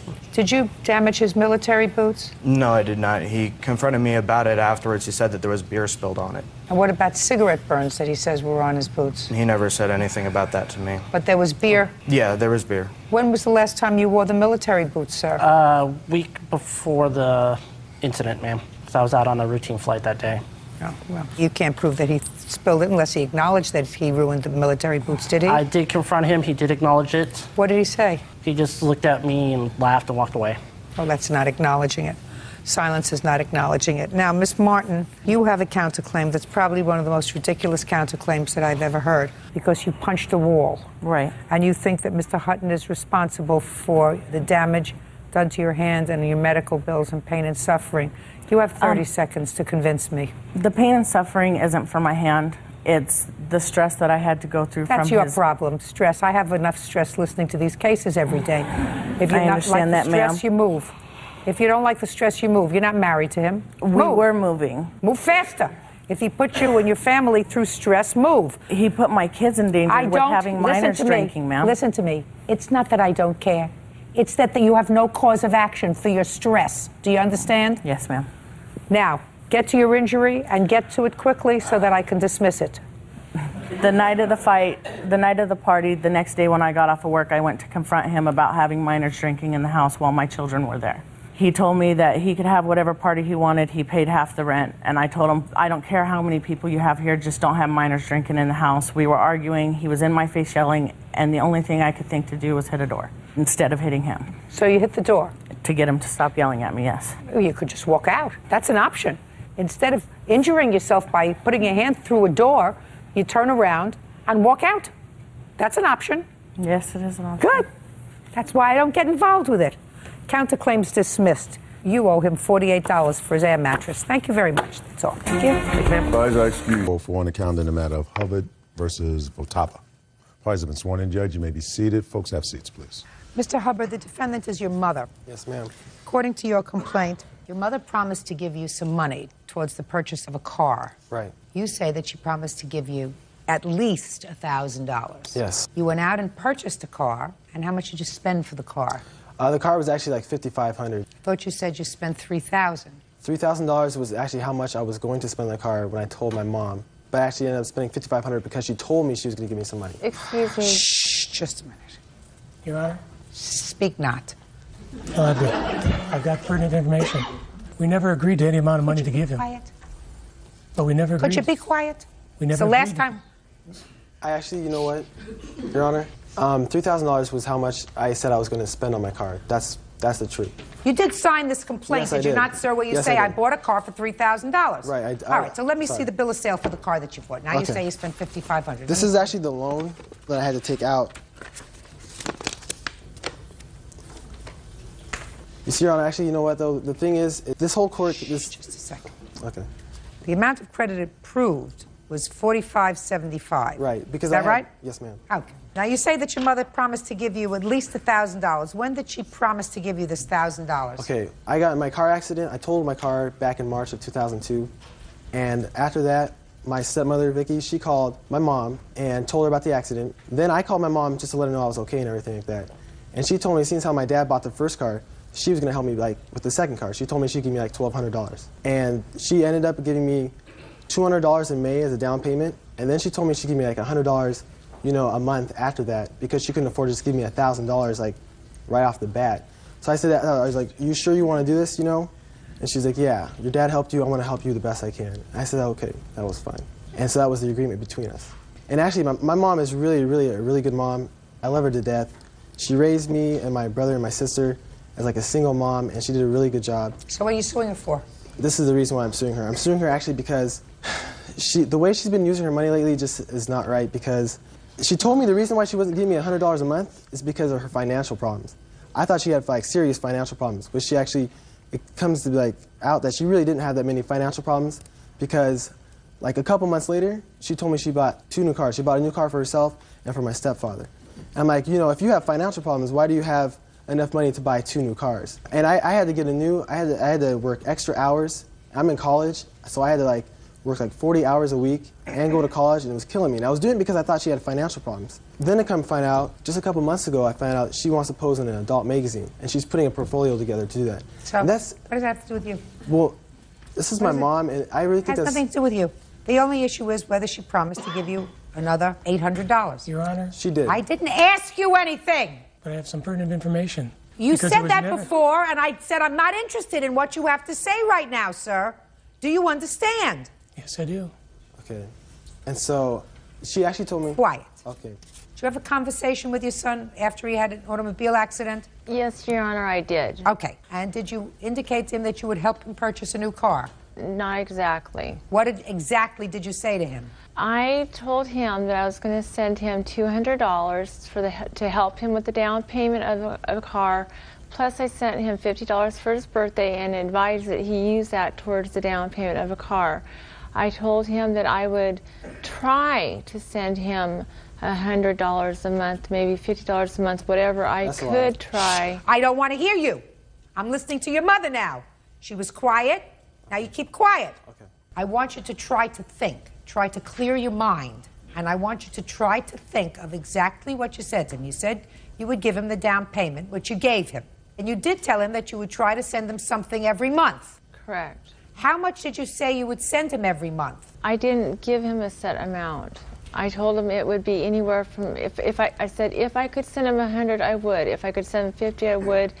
You know, if I could send something, I would. But I did not set a dollar amount, and I didn't say that I'd send him $1,000 either. I was just trying to help him as I could. And I think that he's just being really vindictive right now because of the fact that we have different moral values.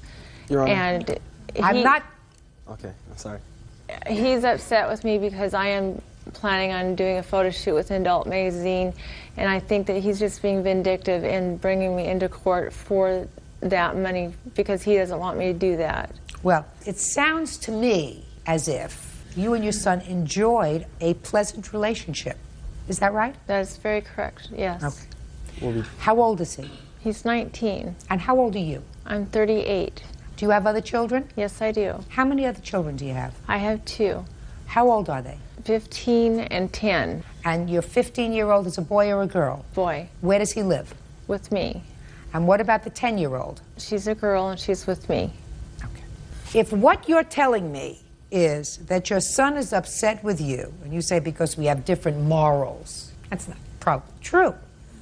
Not upset with you because you have different morals. It sounds to me like he's upset with you because he thinks that you made a choice that's going to embarrass him, embarrass yourself, embarrass his brother, embarrass his sister, and to be quite honest with you, madam, although this is not part of this case, he's 100% correct. You have made a very dumb choice. If you think at 38 years old, as the mother of 3 children, one of whom is 19 years old, and the other one is a 15-year-old teenager, and the other one is a 10-year-old, if you think you're going to have a new career, Hollywood is going to find you at age 38 posing in a magazine that's going to embarrass your child, you're nuts. Hollywood's not looking for you. Do you understand? Hollywood is not looking for you. Not. And if you make $5,000 doing this photo shoot, it's not worth the respect of your children. So I would do a little bit of rethinking along those lines, and that's just gratuitous advice from somebody. Somebody offered me a lot more at my age, and who would want to look at it, I don't know, but the truth of the matter is, at age 38, you're a very attractive woman, but your body is not the same as somebody who's 22. And if somebody's going to pay $1.50 to look in a magazine, they're going to look at somebody who's 22, not somebody who's 38 or slightly older. Judge Judy continues in a moment. I wouldn't have went out and bought that expensive of a car if I wouldn't have thought that she was going to give me the money. I'm not retarded, you know? Oh. Real cases, real people. Judge Judy. Michael Hubbard says his mother, Samantha Votava, promised to give him $1,000 so he could purchase a car. Michael says she came up a little short. Mr. Hubbard, I'm not exactly sure what she said. She probably said to you, I'm going to try to send you $100 a month. Yeah, she did. Okay. I believe that she said that to you. Okay. I'm going to try to send, put your hand down. I'm going to try to send you $100 a month. I believe she said that. That is not a promise to pay you $100 a month, sir. She did promise. She even told her. She didn't just tell me, she told my stepmom too. And I wouldn't have went out and bought that expensive of a car if I wouldn't have thought that she was going to give me the money. I'm not retarded, you know? Oh. That's a matter of opinion. I don't believe that she said to you, I am going to give you $100 a month. She said she did. She did. She did. Go ahead, she said, step up. Last name is? Hubbard. I'm a stepmother. You're a stepmother? Yes. Go ahead. The day of the car accident, I called her to let her know that he was in a car accident. And she said, she was hysterical, and she said, I will pay him $1,000. She kept saying over and over, I'm going to get this done, I'm going to send him the money. She said something like $200 a month that she was going to be sending him. You say 200, he says 100. No, she sends a month. She got a little confused. She told me $200 a month. And then she would call, because I speak to her more often than they speak. So she said she started off with a $200 a month, and then $1,000, and then it just all disappeared after she wanted to pursue other things. You want me to sit down? Your Honor, she did. She gave me that $200. She gave me the $200 as a down payment, and then she gave me $50 and told me, she said, you should probably put it towards your car. You don't belong here suing your mother, sir. You don't understand. We talked, and she said, I'm going to give you $1,200. You don't belong here suing your mother, sir. I'm going to explain a little contract law to you. Ordinarily, there has to be in a contract some consideration. So if somebody says, I'm going to give you $1,000, there has to be a consideration for it in exchange for you doing something, in exchange for you naming the car. What's your first name? Samantha. The Samantha. I'm going to give you $1,000. Okay. In this instance, there was no consideration. She merely said to you, according to you, I'm going to give you this money. Right. A valid contract has not been created unless it was in writing, and this wasn't in writing. Is that right? Right. It wasn't in writing. It wasn't. Okay. Just, I'm educating you. Yes, Let me try to educate you for a moment, because maybe you learned something. In this case, if I believe that she said to you, I am going to give you $1,000, and you acted on that by going out and purchasing a car to your detriment, which means you did something that was putting yourself in a financial bind, based upon her promise, that is an exception to the rule so that the courts can enforce that. Do you understand that, Bert? Yes. Yeah. So, you could still be held responsible, if I believe that. But what I believe is your mom said to you, I'm going to try to give you $50, $100, $200 a month towards the car. And you were hopeful that she was going to do that. And in reliance on that, you went out and bought the car of your dreams, which was what, sir? 95 Nissan 200SX. It actually was, that's not that expensive of a car. It was used, it was a private owner. So no, but you could have bought a Saturn. I could have bought a Saturn. A 1995 Saturn for a lot less, right? Right, but she said that she's going to give me $1,200, Your Honor. Excuse me, Your Honor. What? As a matter of fact, I had a 92 Saturn when he was wanting me to give him, you know, this money. Now, this gentleman is who? This is my husband. Okay, he's dying to say something. Now I'm going to let him speak. Now stand up, sir. Now, how long have you been married? 2 years. What do you do for a living? I'm a manufacturing engineer. What I wanted to say was that my stepson, using poor judgment, bought a car. When he bought the car, he didn't put full coverage on it. So when he got in the wreck, my wife was beside herself.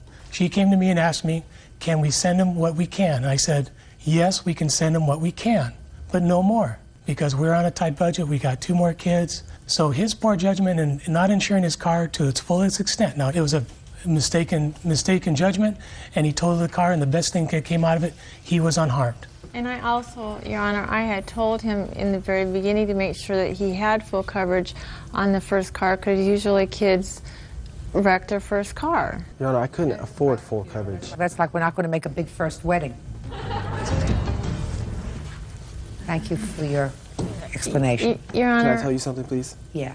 Okay, his story is not completely true, because actually, I didn't buy my first car. My dad bought me my first car. So you should have had insurance on it, is what I he's did have saying. But insurance. it's really not important. The important thing is whether I believe that she made a statement, and that statement was, I am going to give you 50, 100, 200, a specific amount, and in reliance upon that, you went out and purchased this car. I believe that what your mother said to you was, I'm going to help you. I'm going to send you $200 now, give you another $50 for your birthday, and I'm going to try to send you what I can every month. She told listen to me. That's what I find. That's my job. My job is to try to figure out what is logical. Right. I'm just trying to. Right. They keep And saying that. it also is very distressing to me that a child knows that. I mean, I don't think your mother probably has a whole bunch of money. Is that right? Well, she bought 2 brand new cars. I She don't keep think saying that they that- had, like, listen to me, sir. financial I work. problems. I They just work got hard. tattoos. She just got tattoos like the other day. They say they have Listen no money. to me. That's not your business. It's not my business. But You're they keep 19 years telling me- old. It's not your business. That is your business is, and one thing that you said to me that I can relate to is that I think you are angry with your mother because of some career choices that she's making that I certainly hope she rethinks. In any event, your lawsuit's dismissed. That's all. Parties are excused. You may step out. That's embarrassing if your mom's like on page 56 in Playboy. I should be able to do whatever I want to do. It really bothers me. I think it's just going to be something he has to accept, and I hope that he'll still continue to love me. And now the next case. All parties in the matter of Bowles versus Mitchell. Step forward, please. 24-year-old student Crystal Bowles is suing her former friend, 23-year-old waitress Tiffany Mitchell, for the return of a laptop computer. Tiffany says Crystal gave her the computer a year and a half ago. Miss Bowles, Miss Mitchell was a friend of yours. You claim you loaned her a computer. She refuses to give it back. Miss Mitchell says it was a gift. Yes, ma'am. How long have you known her? I've known Tiffany since I was 10 years old, about 14 years. Okay, so you've known her a long time. Yes. And when did you loan her this computer? Month and year? February of 2001. So a long time ago. And why did you loan her the computer? She had enjoyed being on my desktop computer. I lived with her for a short period of time and... Lived with her in Yes. her home? Yes. For how long? 30 days. Were you between homes when you lived with her? Yes. Did she charge you rent? Yes. She did, for the 30 days? What did she charge you? I believe it was $200. Is that right? Yes, ma'am. My boyfriend was the one that charged her. Okay, so you lived there for 30 days. She enjoyed working on your computer, and? And when I moved out, I agreed that she could use my laptop computer for $20 a month. I was still paying on the computer, and that was the minimum payment. You'd bought the computer on time? Yes. How much was left on it when you moved out in February of 2001? Around $500. So you paid off the computer $20 a month? Yes, that was my minimum payment. Okay. Now, she had the computer for a long time. Yes. How come you wanted it back a year and a half later? I started going to school again, and I'm taking 2 internet classes, and I need a laptop computer for the internet classes. Like when I'm not at home, I can just hook in. Between February of 2001 and 2 months ago, had you ever asked for the computer back? No. Had you ever complained to her that she hadn't made the payments? No. So let's hear the story. She says you want the computer for your boyfriend. Mm-hmm. Is that right? No. I need it for myself. All right, Miss Mitchell. Let me hear your version of these events. Okay. I received the computer, as she said, in February, and I haven't heard anything all the way until recently, 2 months ago. We were talking on the computer, and she says, I don't know how to say this, but my boyfriend needs the computer for school. He's taking classes. And I said, but I thought you gave it to me. She goes, well, I let you use it. And I was like, for a year and a half you let me use it? You didn't ask for it back since? And I was like, well, at least until I can get another computer, I'll give it back to you. But until then, I'm like, I pay payments on it to get the internet service, and plus it's kind of broke right now. It has duct tape all wrapped around it, and I told her that it's not really usable. It don't prop up or anything.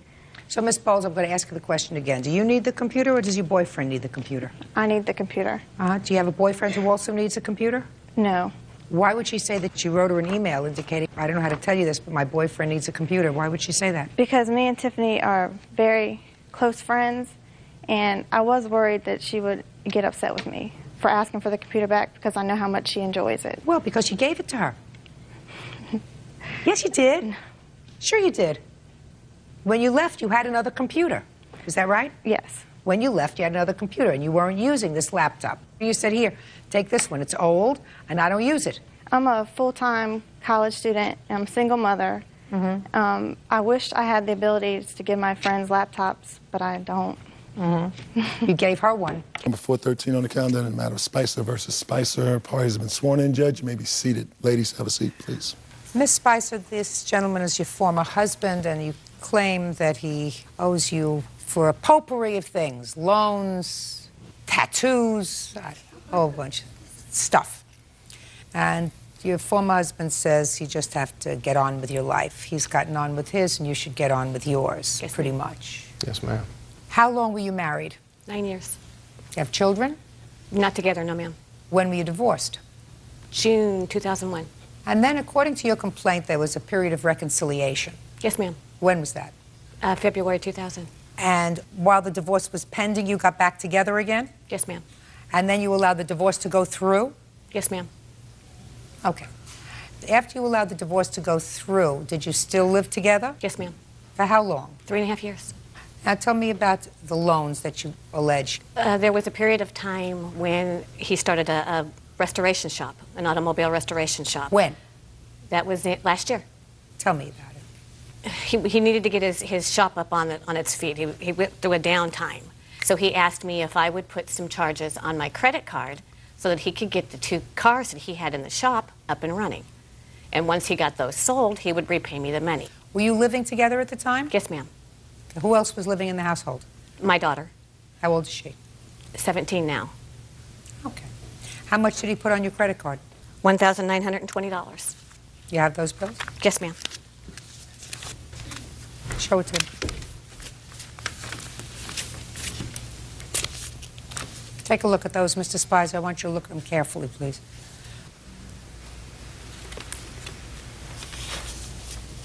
I deny these charges. It's untrue. Okay. Can I take a look at them, please? Okay, and according to you, I assume he sold the cars, which was the yes, ma'am. Condition of the loan, that once he sold the cars. I never asked her for a loan, Your Honor. Did you ever use her credit card, Mr. Spicer, to charge? Negative. I never used her credit card. She used her credit card. But was it for parts for these 2 cars? No. Is my question. That's not true, Your Honor. Well, do you have the underlying bills? I can't tell here what these are for. It says Fast Strip Foods, Duke. How is that for? That was fuel for his vehicles. Oh, well, that's ridiculous. I'm not entertaining this. Do you understand? Yes, ma'am. What else? There was a phone bill that was from the phone that was left in my name at his house. Him accepting collect charges from the lady that's sitting there in the chair while she was in jail. Okay, so there came a time when you moved out. Yes, ma'am. He put me and my daughter out. Under what circumstances did he move you out? Because he wanted to move his new girlfriend and her daughter in. Is that right?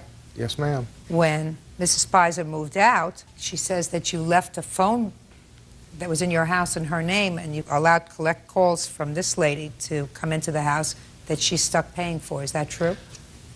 Yes, that is true, with an explanation. A month before she actually moved out, I asked her to please take the PG&E and the phone out of her name and put them in mine. She never done that. Then I had been paying insurance on both of our vehicles for 3 months consecutive, and that was almost $1,000. She went behind my back, and as soon as I had paid my payment, she canceled my truck off of the insurance policy. And I had just paid $323. So I told her, because she'd done that and Allstate reimbursed her with my money I had just paid out of my checking account, that I wasn't going to pay the phone bill. Okay. Because they equaled each other. What about some of these charges, sir? Some of them, not all of them, but some of them on this credit card. Are some of those your charges? Well, I've got receipts for certain charges that are on there. A lot of what she's talking about, I spent out of my money over $2,000 fixing up her truck out of my pocket. Right. And I've got the receipts to show that. You can buy $2,000 worth of supplies for her truck, Mr. Spicer. You can't elect to charge that off against her loan to you. She never gave me a loan, Your Honor. Yes, there was a loan, because what was said was, and I believe your former wife, that you said, I want to put some charges for the cars, for the restoration for the cars on your credit card. As soon as I sell them, I'll reimburse you. Okay. That's a loan. Listen to me carefully. That's a loan. You saying to her, I'm going to fix up your truck. That's not a loan. Okay. Listen to me. Right. Do you understand me, sir? I understand you exactly, All right. ma'am. Now you acknowledge that certain of these charges on here were yours.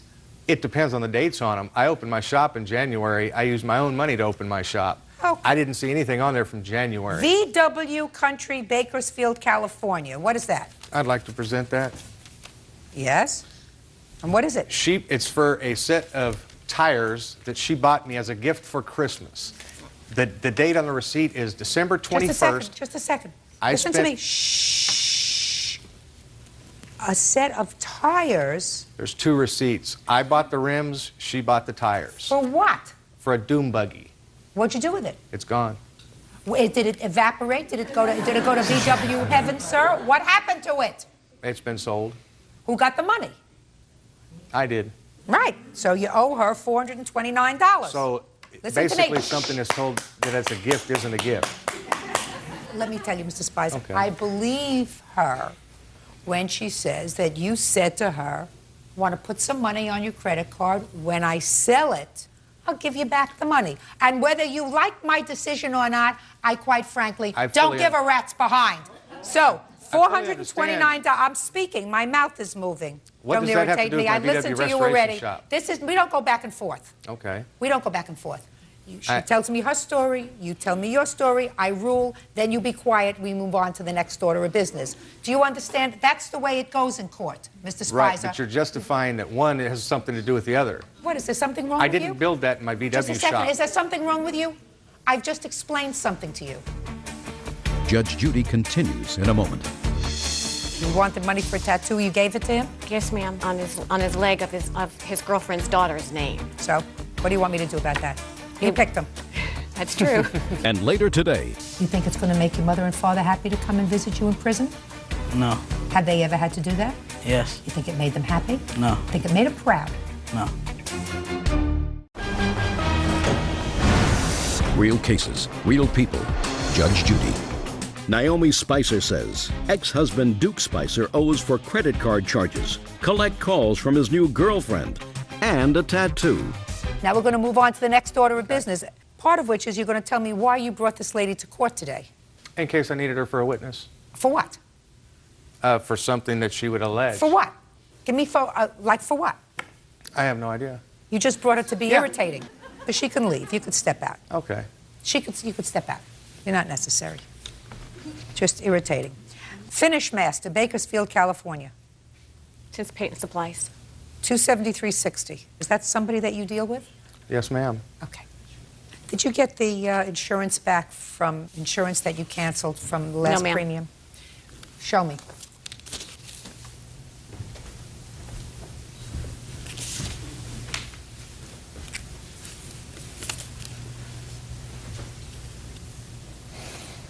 Would you just show me the document where it indicates it went to her? There's not a document. They told me because the insurance policy isn't. You can't tell me that, sir. That's hearsay. Can I see the phone bill, please?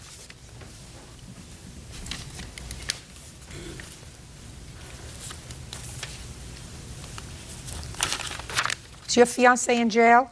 Yes, she was. For how long? About a month and a half. For what? Old warrants. From when to when? July and August? Yes. Okay. These are your calls, sir. You don't expect her to pay for the phone calls from your girlfriend, do you? No, but I'd expect to get my $323 back on my insurance policy. Sue her. You don't have a counterclaim. You understand? Sue her. You don't have a counterclaim.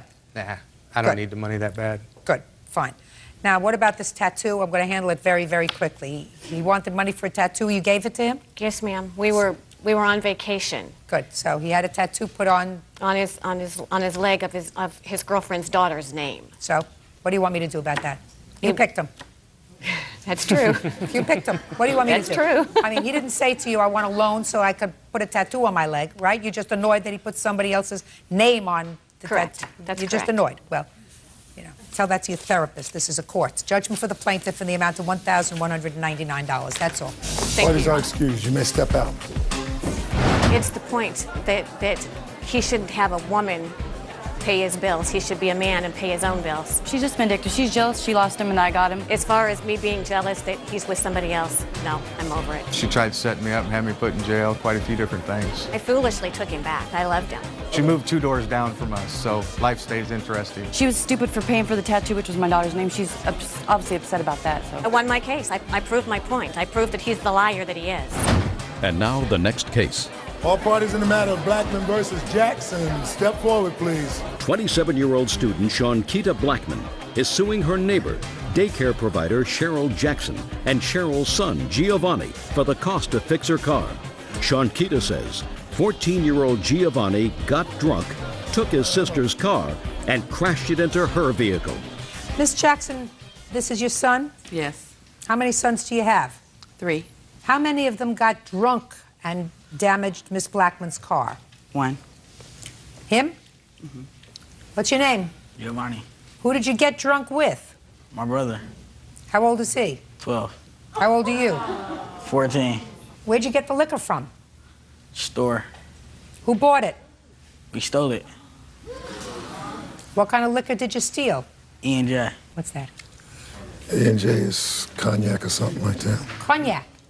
Oh, a Renaissance man. Where were your parents when you stole this cognac and got drunk? They were asleep. What time was it? Around like 10. Is it a school night? Yeah. What was the date of this incident? The date was October 19th, 2:23 a.m. in the morning. Now, after you got drunk, Giovanni, what did you do? Well, my brother went to take the car, so he just got the keys, and then I just took the car. Where were you going? Just around. Drunk. Yeah. Drunk? Yes. And you backed up into her car? No, I pulled in. So you'd already been for your ride? Yeah. Yes. And when you pulled the car back in, you hit her car? Yes. Why'd you do that? Because I was drunk. How many times have you been stopped by the police? I don't know. Like, not a lot. What's not a lot? Less than 5 times? Yes. For what? Theft stuff. What did you steal? Clothes. Well, other than stealing, what did you get stopped by the police for? Going to schools. You mean the police stopped you from going to school? No, for going to other schools like that I don't go to. Oh, well, what were you going to other schools for? They weren't teaching you well enough in your school? No. Okay, so you have a 12-year-old brother, is that right? Yes. Are you the oldest? Yes. He's your oldest child? Oldest child, no. Not the oldest child, the oldest boy. Oldest son. You have a sister who's older? Yes. How old is she? I think like 26. She live at home? Yes. And who else lives in your house? My dad. What does he do? Construction. What about your mother? Child care provider. You have any other brothers and sisters who've been stopped by the police for stealing? No. You're the only success story. You think that it makes your mother and father really proud when the police come to the house and ask for you? No. So why do you do it? I don't know. Now, Miss Jackson, you were not supervising your 2 children, aged 14 and 12. They went to a store. They stole alcohol. They came back, they drank the alcohol and got drunk. They then stole your daughter's car, and they damaged Miss Blackman's car. Those are the facts that we agree on. Is that right? Yes. Then you explain to me why you are not responsible. Because I didn't give him permission to take the car. So? I'm also victimized. He's doing all kind of things against my permission, and I just need help. We're in need of help, too. That's true, but he's yours. He's your problem. You say in your answer that there are 2 reasons why you should not be responsible for repairing her car. One, that her car was partially on your property. Yes. And the second reason is she should have reported it to her insurance company because it was a brand new car and she has insurance, right? Yes. Where's your responsibility? I didn't give him permission to take the car. You don't have to give him permission to take the car. It's your I didn't responsibility. give him permission to drink either. You don't have to give him permission. You're his mother. You're supposed to see to it that somebody who's been in trouble on numerous occasions is watched and monitored all the time, especially when he's in your house. This isn't something that happened away from the house. He took his brother late at night while you were sleeping, 10 o'clock. according to him. Went out, got alcohol. The keys were accessible to the car. He got drunk in your home. So you may not have given him permission. It's your responsibility as his parent to know what's going on. And I see that he's trouble, but it's your responsibility to do the best you can to see to it that he is monitored before he kills somebody. You like me giving your mother a hard time because of you? No. Does that make you angry? Yes. Well, it's too bad. What you do reflects on your mother and father. If they raised a bum, it's their fault. Are you a bum? No. You have a mother, you have a father, you have siblings, you have parents who work. They try to do the right thing. And if you do the wrong thing, then what you've done is say, your life is a failure because you raised a bum. You want that? No. You better straighten up your act. You think it's going to make your mother and father happy to come and visit you in prison? No. Have they ever had to do that? Well, you have to think about whether your parents have had to come to detention to take you out. Yes. Did they ever? Yes. You think it made them happy? No. Think it made them proud? No. What happened to you as a result of that? Probation. Mm-hmm. Can I see the estimates for the car, please, Miss Blackman?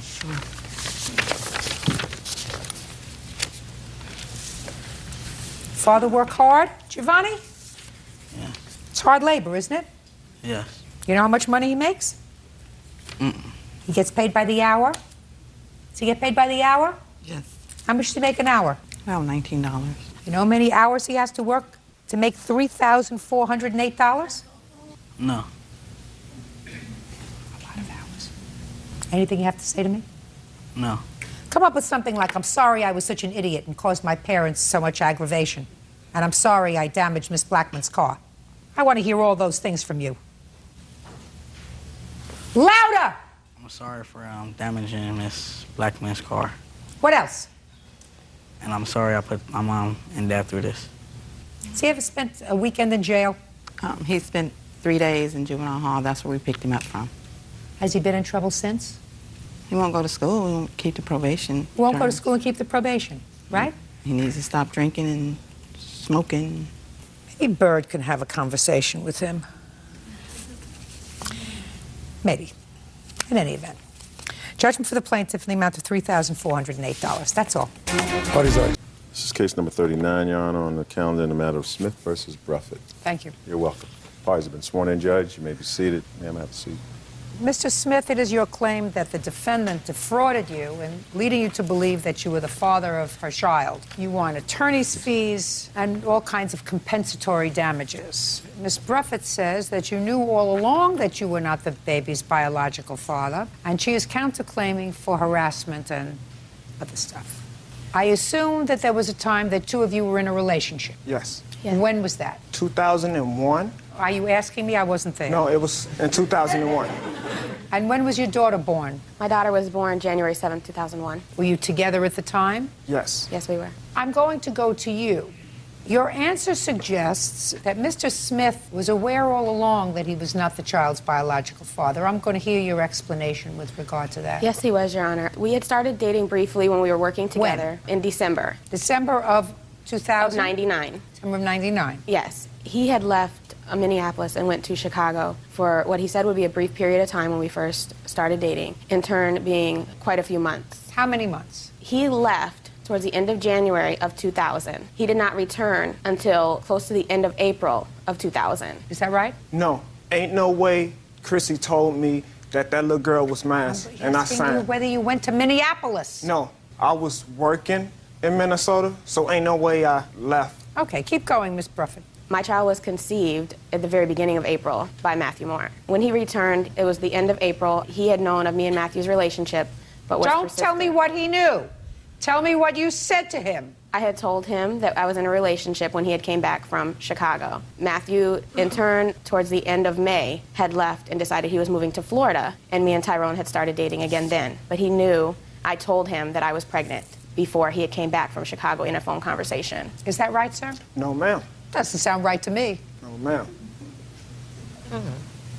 Keep going. Okay. Up through the pregnancy, we were together, we were dating. all the way up and through my daughter was born. When my daughter was born, he had told me that throughout the whole time that he wanted to be a father to her. He would be that figure because Matthew was not going to return from Florida. Tyrone had told me that he wanted to be the one to step up to the plate. He would take care of her. We would be together. We had plans on being engaged or being married in the future. He had told me then that he didn't want his family to know he wasn't her father because they already did not approve of me and his relationship. Yana, okay. So at that point, we had decided that he was going to be her father figure. When she was born, I had told him that I wanted to leave the birth certificate blank in the case that Matthew were to ever return, and that was only fair. And he said that that wouldn't be viable to his family or mine. We argued back and forth about it. How did this all play out then after 2001? That's what I want to know. Because right now, the child is 6 years old. Exactly. And so I want you to tell me, Mr. Smith, what happened 6 years later that brings you to court today? Well, I was served papers for child support, and I hired myself a lawyer because I wanted Who to... filed the petition for child support? No, He did, Your Honor. She applied for welfare. No, I didn't, Your Honor. I work full-time. I got papers in the mail being served that I was the defendant in a case regarding him taking me to court for visitation, and in turn meaning that he'd have to pay child support in our county in order to have visitation with my child. He brought the action, Your Honor. He is the plaintiff on both of these. Well, there was a motion in Hennepin County for child support. That was an action that he brought with He brought a an visitation. action for what? For child support? To pay child support? In our you county, brought an you have action to. to pay child support, sir? No. I never heard of that. I've been a judge for a very long time. See, Miss Bruffett, my problem is he's fighting the child support in this action. Exactly. He's fighting it. He doesn't want to pay it. He's saying, listen, I have no money left. You know, I have a 5-month-old baby. I live. Here's my rent. Here's my lease on my apartment. Here's what I earn. Yep. I can't afford to pay any more child support, so I don't get the fact that he petitioned the court for child support. Now, why do you keep looking for her, sir? Ain't nobody looking for Chrissy. You weren't looking for her? No. I have For what police reports reason? to that effect, Your Honor. I'd like to see the police report, please.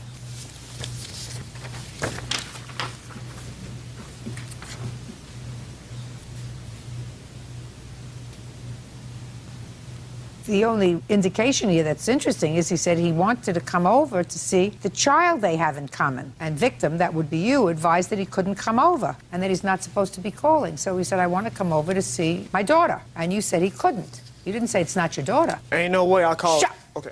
I do also have that actually in a court finding paper that when we were in court in front of a judge for this order for protection 2004, that I was very adamant through all of that she was not his child, and I just wanted him to leave me alone. That I want to That's see. all I've ever asked, is that he just leave us alone.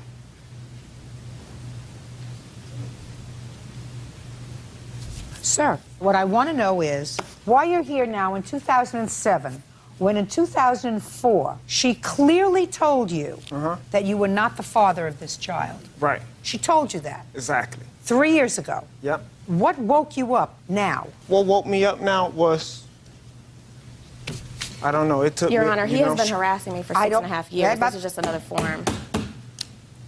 I'm sorry.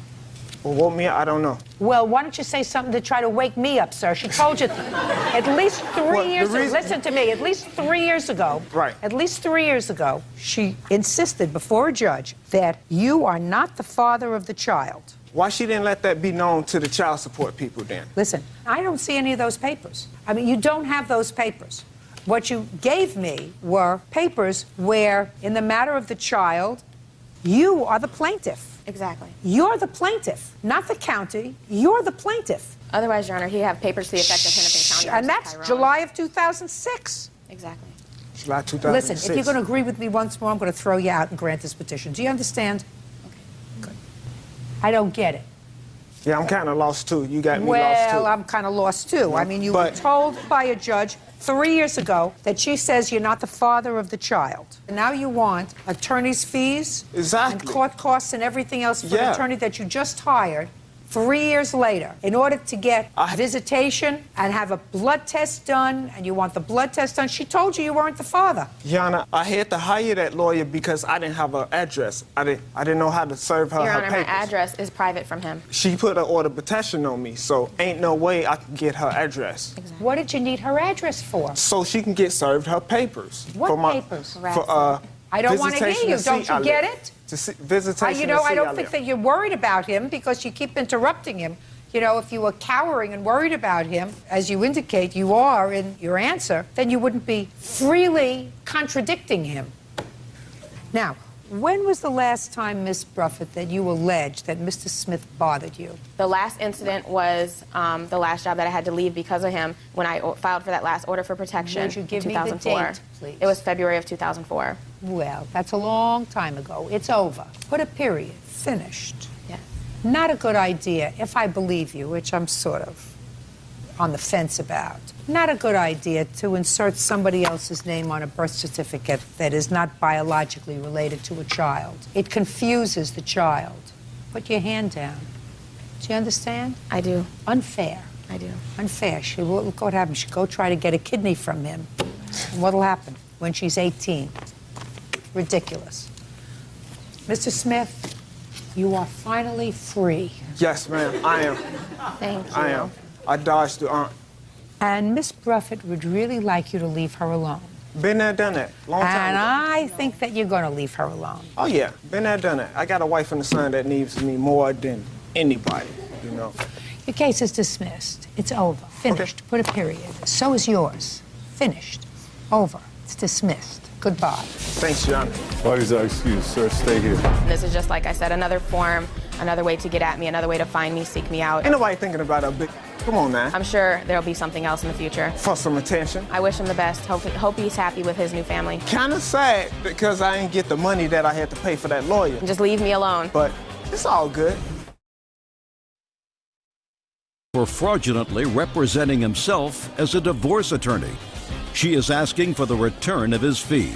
Ms. Forsyth, it is your claim that the defendant fraudulently held himself out to be an attorney. Yes, ma'am. You gave him money in order to help you procure a divorce from your husband, and the papers were never properly filed, according to you. You want your money back. Yep. Mr. Taylor says that he never told you he was a lawyer. He was trying to help you out and do you a favor, and he did everything that he was supposed to do, and you're entitled to no money back. How did you meet him? Actually, I had seen one of his signs posted up on a telephone pole. Can I see it, please? During the time, I was being evicted, so I originally contacted him to help me with an eviction. Okay, just a second. Shh. Is this your sign, sir? Yes, it is, Your Honor. Okay. So you called him, and did he help you? Yes. Yes, the eviction went through just fine, just as he promised. And shortly after that, I had contacted him to assist me in my divorce. And he said he could help me out. He did family law. Did he have an office that you went to previously? I never went to the office, no. He always came and met me places. How much did you pay him the first time? The first time, I believe it was $375. For the eviction? For the eviction, yes. Now, when you called him and told him that you'd had a family law problem, did he indicate to you that he did that sort of work? Yeah. What did he say? On the business card that I had, it listed family law as one of his May I services. see? Do you have a copy of the business card? I don't have the original business card that he gave me, but I do have a copy. I'd like to see it. And it does state attorney at law.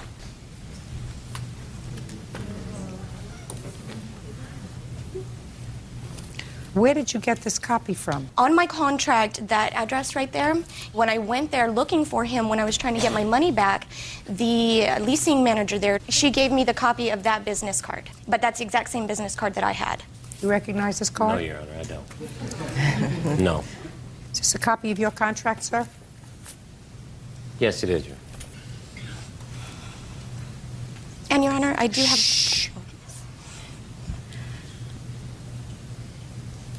This says it is understood by all parties that Inland Valley Legal Service staff members are not practicing attorneys at law. Yes. I read that after the fact, and then I saw his card, and I said, well, to myself... No, you don't have his card. You have something that you claim somebody else gave Exactly. you, so you can throw that away. That's nonsense. And Your Honor... That's nonsense. But I wanted to prove that he was also giving this business card to other people. Listen to me. If you had the business card, that would be one thing. I know. But you don't. I lost it. And this is something that somebody else gave you. Yes, ma'am. And Your Honor, if I may... You may not. I'm not finished yet. All right. Now, so what you're telling me is you didn't read this before you signed it? No, I did. And when I saw his business card that said attorney at law, I presumed, I know that is very wrong, but I presumed that he was the supervising attorney for Inland Valley Legal. And when I confronted him about what it says where his signature is at, the staff representative, why it didn't say attorney at law, he said it was a typographical error that his assistant made. Your Honor, that's not true. So, according to this, it says that you're signing on for these people, to paraphrase, to do all the paperwork for you, but they are not lawyers. You understand that they are not lawyers. They cannot represent you in court as lawyers. That you will be appearing pro se, which means yourself. Now, he was supposed to get papers together. Did he get the papers together for you? He did, and he did not. Just a second. Got the papers together for you. Semi. What do you mean semi? The only thing that wasn't done, according to what I read, was the fact that he prepared the papers for you if you're divorced, but your husband is in prison. Is that right? And that it's very difficult to serve someone in prison because you have to go through a whole process. You have to serve the warden of the prison, you have to serve the commissioner of corrections, all of that stuff. That's not something he was doing. That was something he told you to do. That's what he says. No. That is something he told me to contact the prison, get the information where he needed to send it to, which I did. I told him that it needs to be sent to the litigation coordinator in the prison, and he sends me a proof of service by mail by the third time I went to court and said the first one didn't have the correct address on it, and the second one he had taken in there and wrote in there the rest of the information. And he said he was going to handle all of that for me. Now I got it. So the problem was that the papers were never properly served on your husband. Exactly. And in order for you to be divorced, he has to be properly served. Of course. So now let us assume that if she didn't read these papers, that's her problem. That you've clearly made out in the papers that you are a staff representative. That's what it says, not the attorney in charge. That's right. She doesn't know how to read. That's not my problem. That's not your problem. Exactly. Okay. My problem is you undertook, and I believe her, to have these papers properly served on the defendant. You undertook to do that, at least on 2 separate occasions. What happened? Well, by me not actually being an attorney during the divorce... And I want you to understand something, sir. I'm smarter than she is. So if you're going to give me a lot of who shot John, oh, no, I'm going to make it very brief. annihilate you. I'm going to make it very I'm going to brief. annihilate you. Okay. Do you understand? Yes, Your Honor. Right? So don't try to smooth talk me like you can smooth talk them. It doesn't work. Okay. Right? I don't need anything from you, and I don't like you. Do you understand? Because I think that you take advantage of people. Okay. But let us see if you took advantage of this lady. Okay. Let's go. You tried to serve him once, and you had the wrong address, correct? No, Your Honor. Go. When we went down to the court to file the documents for the divorce, I gave Ms. Forsythe all of the copies of the documents in order for her to have her husband served because she informed me that he was incarcerated. I informed her that it would be impossible for me to serve him by him being incarcerated because the only person that would be able to go to the prison would be an actual attorney to see this man. That's not true. Well, that was my understanding. Well, that's why you shouldn't be giving out legal advice, sir. That was your last mistake. That was your last mistake. That was legal advice that you just gave her without looking it up in the books. Because every jurisdiction has a provision for how prisoners are to be served. And you don't have to be his wife in order to serve him. Exactly. And you don't have to be his lawyer in order to serve him. That's what you have process service for, or you have proper service that can be done by mail. You may serve in person the commissioner of prisons. You may serve the warden of the prison. Do you understand, sir? So you gave her legal advice. And by giving her legal advice, you practiced law without a license. Do you understand? Yes, I do. Wasn't that simple? How much money did she pay you? I believe she paid me a total of $325. How much money did you pay her? $425. You have the receipts. $425. Yes, ma'am. $425. You have to give that back to her, sir, because by making that simple statement to her, here are the papers, you have to have him served because somebody has to go up there and serve him personally because I can't go up there. You gave her advice, and it was wrong advice. Just prepare the papers. That's what you're entitled to do. Yes, Your Honor. Good. Judgment for the plaintiff in the amount of $425. Thank you. You may be seated. Gentlemen, have seats, please. Ms. Moore, you purchased a used car from the defendant's company. Correct. When did you purchase that car? That was purchased on October 10th of 2003. And it is your claim that you suffered substantial damage. Yes, ma'am. You lost pets, you had aggravation, they harassed you because you didn't pay for the car. Correct. And they tried to repossess it. So you want to be compensated to the tune of $3,800. Yes, ma'am. Mr. Workman says that they did try to repossess their car because you stopped paying for it, and they are counterclaiming because Mr. Workman says that you promised them that if they repossessed the car, you were going to get it back in pieces, and you kept your word. So you bought the car on October 10th, 2003, and what did you pay for this car? I'm not sure. I don't have a copy of the contract that I signed. Why not? They didn't give me one. I went in by myself. I traded my vehicle. Miss Moore, if what you're telling me is that you purchased this car and you didn't get a copy of the contract, and you're a grown-up lady and you didn't say, can I have a copy of the contract? I don't believe you. That's correct. I didn't. I just want to know what you want me to believe, that's all. Can I see a copy of the contract, please? Mr. Workman, how long have you been in business? Our corporation's been in business for 2 years. Okay, so you bought this car, and the amount of the contract was $4,894, and payments of $120 biweekly for 37 and a half payments. And the first payment was due on November the 22nd, 2003, giving you a little more than a month to start making payments. Now, did you take the car on October 10th? Yes, I did. And you drove it from his business to your home? Yes, ma'am. Did you drive it until the 22nd of November? On November the 6th, I had a car accident. With this car? Yes, I did. And what happened to the car? I accidentally pulled out into another vehicle. It did some damage to the radiator. On November the 7th, I called to tell him that I was going to be late. Just a second. You called to tell him you were going to be late with what? My payments. Why? Because I was making them early. I had already made a $200 payment. When did you make a $200 payment? It was shortly after I got it. He called them a pickup payment. What does that mean? Pickup payments, Your Honor, is basically what covers the taxes, the fees for their tag, et cetera, et cetera. Okay. You made a payment of $200 when? I don't have that date. I'm sorry. When? October the 18th. So on 10/18, you made a $200 payment. Is that correct? Yes, ma'am. Okay. So then you had a month to make your first payment. Right. No, Your Honor. What it is, she has 4 straight pickup payments. Mr. Workman, do you have another agreement that she signed? It's like a pickup payment schedule. Can I see that, please?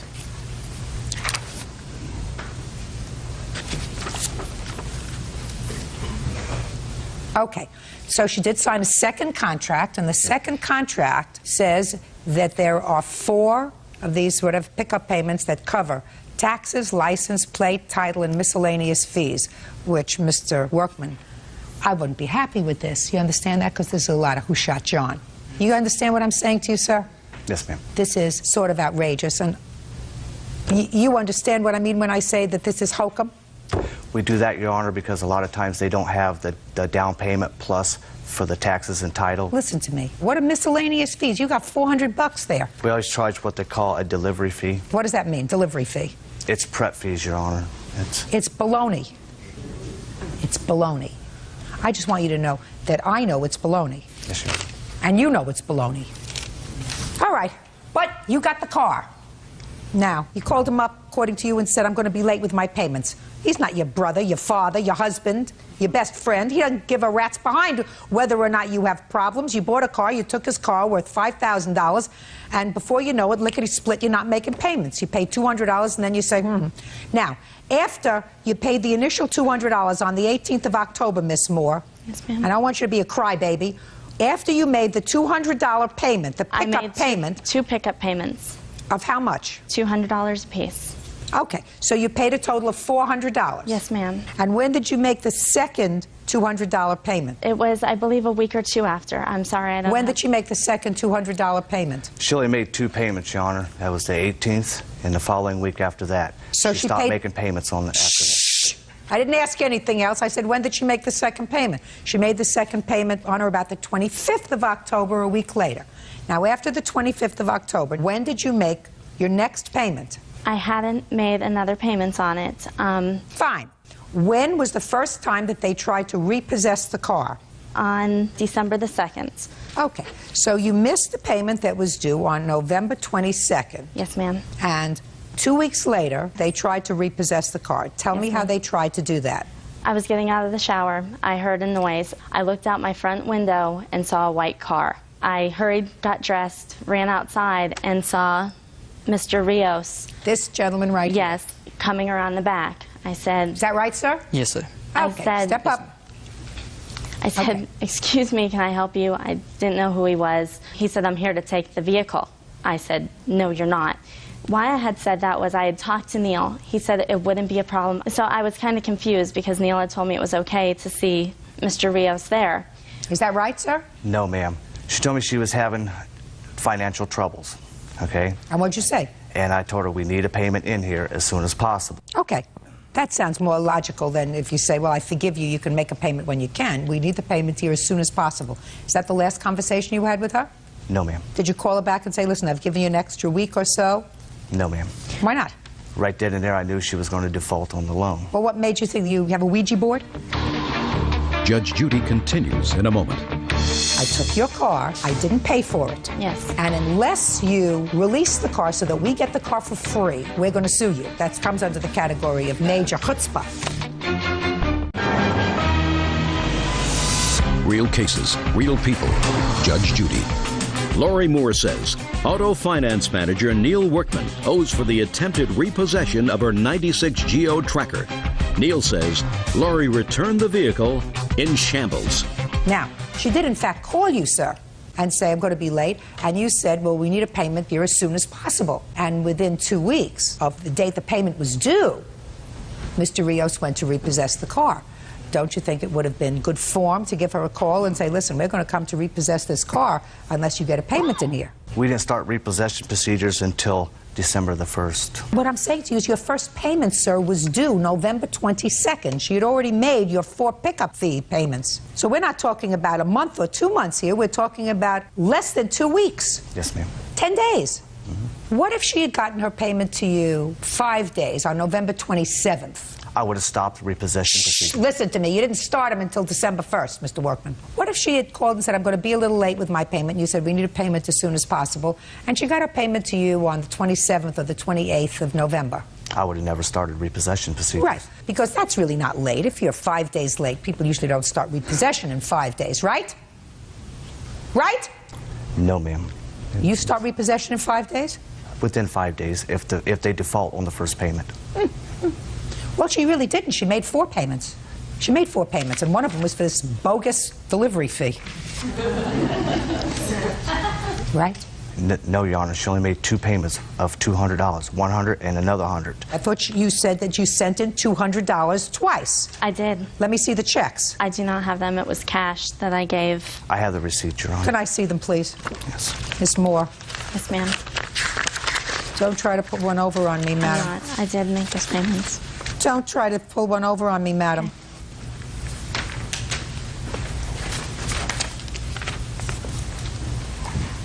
Okay, she came in and she gave you $100 here on 10/25, and on 10/17 she gave you another $100. Absolutely right. You're a fibber, Miss Moore. You made 2 payments on the $400 pickup fee. You didn't make all the payments, so you were really far behind. Mr. Workman, you're absolutely right. I would have started to repossess the car, too. All right, so now on the 2nd of December, you've just come out of the shower, you look outside, you see Mr. Rios, he's going into your backyard to retrieve the truck, which he had a perfect right to do because you were delinquent in your payment. And what happened? Well, when I came out, I told him he needed to leave. And did he leave? No. He stood there trying to intimidate me. I yelled for my 4-year-old to grab the phone. I called 911. He took off running. Okay. When I walked around to the front of the gate, my gates were standing wide open, and 3 of our dogs were gone. The fence posts, because they had opened it so wide to get the truck out, were pulled out of the ground. One of the dogs came back, which belonged to my landlord, who lives in an apartment on the property.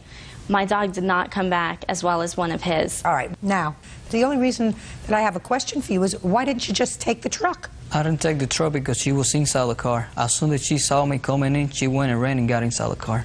I did get in the car because I was told that it was okay by Neil. Just a second. So you didn't take it because she was sitting in the car? Right. Now I understand. All right. What's next? We put the flyers up for a lost dog. I don't care about your lost dog, madam. Let's go. Let's move forward. Now, why didn't you pay for the car? I was paying for the car. I was out of work. You didn't, Miss Moore. You didn't pay for the car. You're right. I was behind, and I had plans on coming in. I told him that. After this happened, I sent him a letter. The dog was gone. We had the dog for 6 years. If he wanted the truck, why didn't you give it to him? Because I had invested so much money in repairing the top, the engine, the tires. I had over $3,000 in repairs already invested into this, as well as trading my vehicle. And I didn't want... He was there. He had a right to take back his property. You knew that you hadn't paid for the property. I was also told it would be okay. And after... No. He didn't tell you it would be okay. He did tell me it would be okay. No, I don't believe that. I believe that what he said to you was, we need a payment as soon as possible. I think it would have been right for him to call you and say, bring the car in, rather than sending Mr. Rios out to get it. So he tried to repossess the car on December 2nd. And you got into the car, which you didn't tell me. Yes, I sat in the But you didn't tell me. You said he ran away. So he didn't take the car. What happened next? He didn't take the car. I called Neil to say why. You know, you told me it would be okay. I was coming in on December the 2nd to make the payment. Okay, so now we come to December 2nd. Did you go in and make a payment December 2nd? No, I didn't. I sent him a letter saying that we wanted the lien released because of the fact that we had to put all the money into fixing the fence, replacing the landlord's dog, and our dog, which we had had for 6 years. So you told him in your letter, you have the copy of the letter? Yes, I do. Well, that you have a copy of. There you go. Thank you. This says, we are writing to request the release of the lien for your car, which means you want him to give you the car free and clear. Correct? And you want him to give you the car free and clear because you say your company committed multiple crimes, including breaking and entering, unlawful entry, inflicting of emotional distress on our 4-year-old. Your illegal action caused the loss of 2 family pets. My landlord is preparing to sue you for the loss of his dog, breaking and entering. We have witnesses. You're asking that you release the lien within 5 days. Failure to do so will result in us filing a lawsuit, possibly criminal charges, and the loss of your dealer's license. So what you're saying to them is, I took your car. I didn't pay for it. Yes. You tried to come and get it. We don't like the way you try to come and get it. And unless you release the car so that we get the car for free, we're going to sue you. That's what, in effect, I know. In effect, that's what you're saying to them, Ms. Moore. Yes, because... All right. Well, you know, that's comes under the category of major chutzpah. That means nerve. Your Honor? I'm not saying that I like your tactics. Do you understand what I'm saying to you? I don't like your tactics. But this letter that suggests that you should get the car for free is major nerve. All right. So you wrote him this letter, and what happened, Ms. Moore? We didn't hear from them. And then? On January 19th, we went to Walmart. I ran in to grab some milk. My husband and son had stayed in the car. When I came out, my husband was running around yelling, call 911. Mr. Rios had punctured the tire, and a few minutes later, a car came and blocked us in. I dialed 911. The police came, told them that they had no right to the vehicle, and they needed to leave. I have a towing receipt from that night, my husband's hospital bill, and a receipt for the tire. What was his hospital bill for? When he was in the car, he was turned around playing with my son when he punctured it. My husband went to get up, and the seat broke, causing a pain in his back. I have the doctor's notes. I don't need a doctor's note. He looks just fine to me. You feeling good, sir? Better. Do you work? Right now, no. Actually, he's disabled. Disabled as a result of what? A bad car accident in 1999. So he hasn't worked since 1999? No, ma'am. So he received disability? We're still trying. So he doesn't receive disability? I support my family. How? I own a business. What kind of business? A collection agency.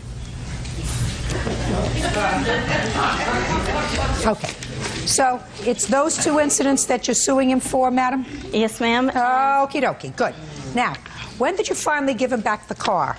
We went to court for mediation. We're in there, and he's bad-mouthing me very loud to everybody. When did you finally give him back the car? I gave him back the car on April the 4th. Your Honor, she called me and told me that Mr. Rios tried to repossess the vehicle again. So I told her, I said, well, it looks like you're not going to give up the vehicle, so I'm going to go ahead and get a court order to release the vehicle to me.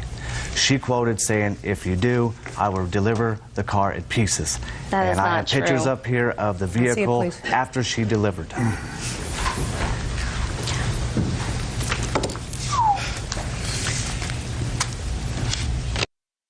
Are you telling me she delivered this car like this? Yes, ma'am. No. Yes, ma'am. Did you take pictures of the car the day that you returned it? No, I didn't feel it was important. There you go. Yeah, no. Would you show that to Ms. We Moore, had an please? officer escort us because of all the problems that they had given us. Oh, well, then This let me see company- that. Let me see that police report. That is not the vehicle that we delivered. It had some damage to it, but that is not the condition we returned that vehicle in. Mr. Rios has been in prison due to operating chop shops. Shh, don't go there. Don't go there. You didn't do the right thing, Miss Moore. You have to come to court with clean hands. This, madam, is not an illegal repossession. You enjoyed this car for 6 months without paying for it. Your Honor. Miss Moore, and Yes. you can't do that.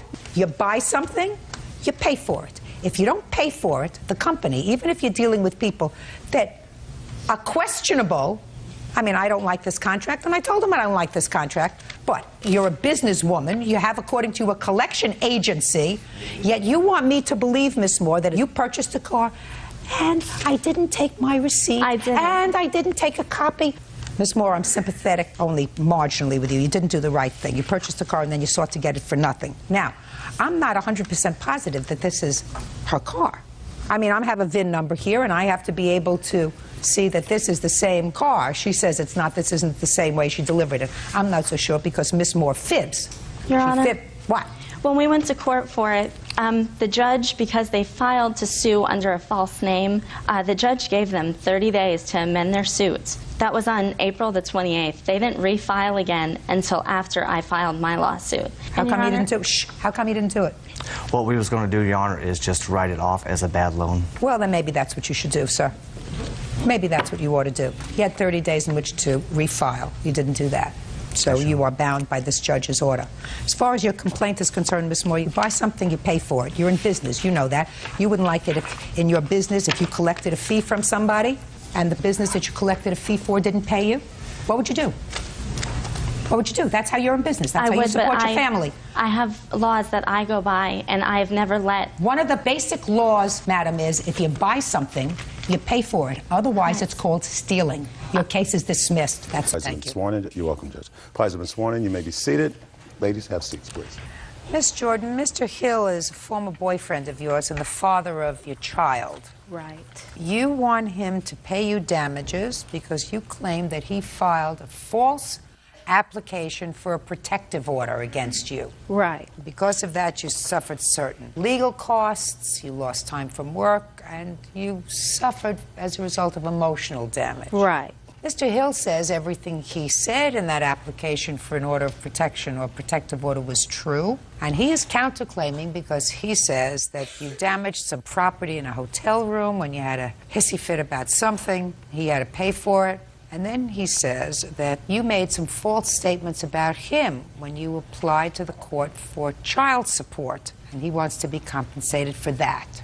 Is that right, sir? Yes, Your Honor. Okay. So it's clear that you filed a petition for a protective order against the plaintiff. Do you want to tell me when you filed that and why? I filed the petition December 9th. The reason why was on December 3rd, I came home to my house after work. Were you living with the plaintiff at the time? We stayed together, not officially living together. She stayed there maybe like 4 to 5 days out the week. With your son? Yes, with my son. Just the three of you? Yes, Your Honor. So you came home on December 3rd and? Prior to that same day when I was at work, we had had a confrontation over telephone. About what? That was the day I told her I was getting ready to go see the people as far as the district attorney child support people. What do you mean you were going to see the people about Well, child support? prior to that, I had been served with papers to go, a lawsuit she filed against me. For? And I had to, for child support. When did you file a petition for child support against him? I can't remember the exact day, but it was early 2002. Why did you do that? We had separated, and during our relationship, he never really helped me out with anything. So you went to court at a time when you were not together, or you were together? We were separated. I went down, picked up a packet, filled it out, turned it in. That basically started the process for child support. And then you sort of got back together again? We got back together. And you didn't go to court to let them know that you were back together? No, we didn't. No, you didn't? I did, no. Not he. Your Honor, can I say something? She made a false statement to you about a minute ago, and I just want to verify that. She had stated that I never supported her with my child. I financially supported her. I have proof right here. each and every month since my child was 6 weeks old. He was in a hospital. I have the backs to every check I'd like that to I've see it, given please. to her, already made for our statements. How old is your son? My son is exactly 1 year, 2.5 months right now.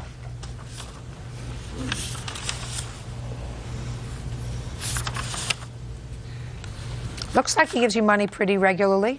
Who's Larry? Rent, $600. Oh, that's my landlord. Well, that's not money for her. I'm sorry, that's a separate one that came with it. Don't try to slip anything in on me. I'm too sharp. Sorry, Your Honor. There we go. All right, so he gave you money every month, even though he was not under a court obligation to do that. Right. Right, okay. So you had an argument with her on December 3rd. What happened when you got home on December 3rd? When I got home on December 3rd, I opened the door, walked in my house, Your Honor, took 3 steps. I seen my house destroyed, but as far as I had a briefcase with a lot of paperwork in it because I'm a realtor. My briefcase, all the papers taken out, ripped up, Did you do all that? over the He's floor. lying. Just a minute. Did you No. do that? No. Sure you did. No, I didn't. Well, did you No, make I a mess didn't. in the house? No, I didn't. You didn't do anything? I didn't. Your Honor, my mom was there. She was there. She's a witness. Miss Jordan. Miss Jordan. Your defense is not that you didn't do it, because I read your papers very clearly. Your defense is that you couldn't have broken into your own house because you lived there. Right. Your defense is not that you didn't make a mess in the house and throw around his stuff. Okay. Okay, what? He made a lot of false allegations stating that I did Did you call this. the police? And then next day, around 1 p.m., I called the police because I needed them to escort me into my own house because she had, that day, December 3rd, 7 p.m., she took the spare key of my house. It's on top of my panel on the outside of my door. Let me see the and police this report, is, please. Okay. That's a lie. Sorry. He's lying. They didn't make a police report because there's no crime on the scene, but that shows I called the police. No, I just want to see, sir, whether somebody other than you is going to describe this scene to me in the house. And the police, you say, The did police not. was there. Also, the next day, Your Honor, my landlord went up there with me because I called from his business across the street. Your Honor, I told him about the damage. And then the next day, when he went with me, on top of that, and the police, he seen the damage to the furniture. I got a table leg that was broken. And also, as I walked in the room, dresser drawers was crushed because they was made out of wood, Your Honor. Okay. When you made an application for a protective order, I'd like to see the application that you made for a protective order against her. Do you have it? I have it, yes. I'd I like do. to see it, please.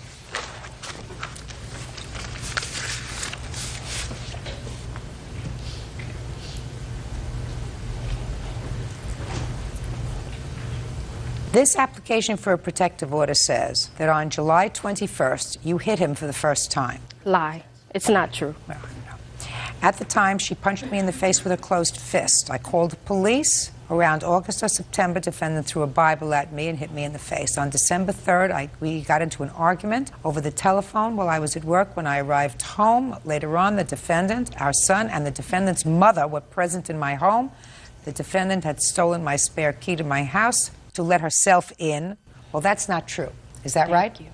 That's true, Your Honor. Well, It's didn't she not have a true. key to the house, sir? She was living with you. You said 4 to 5 days. She, a week. we didn't establish. Put We your hand down. established. Put your hand down, unless you're going to tell me the whole truth, not just half. I'm going to tell you the whole truth. Fine, stand up. Judge Judy continues in a moment.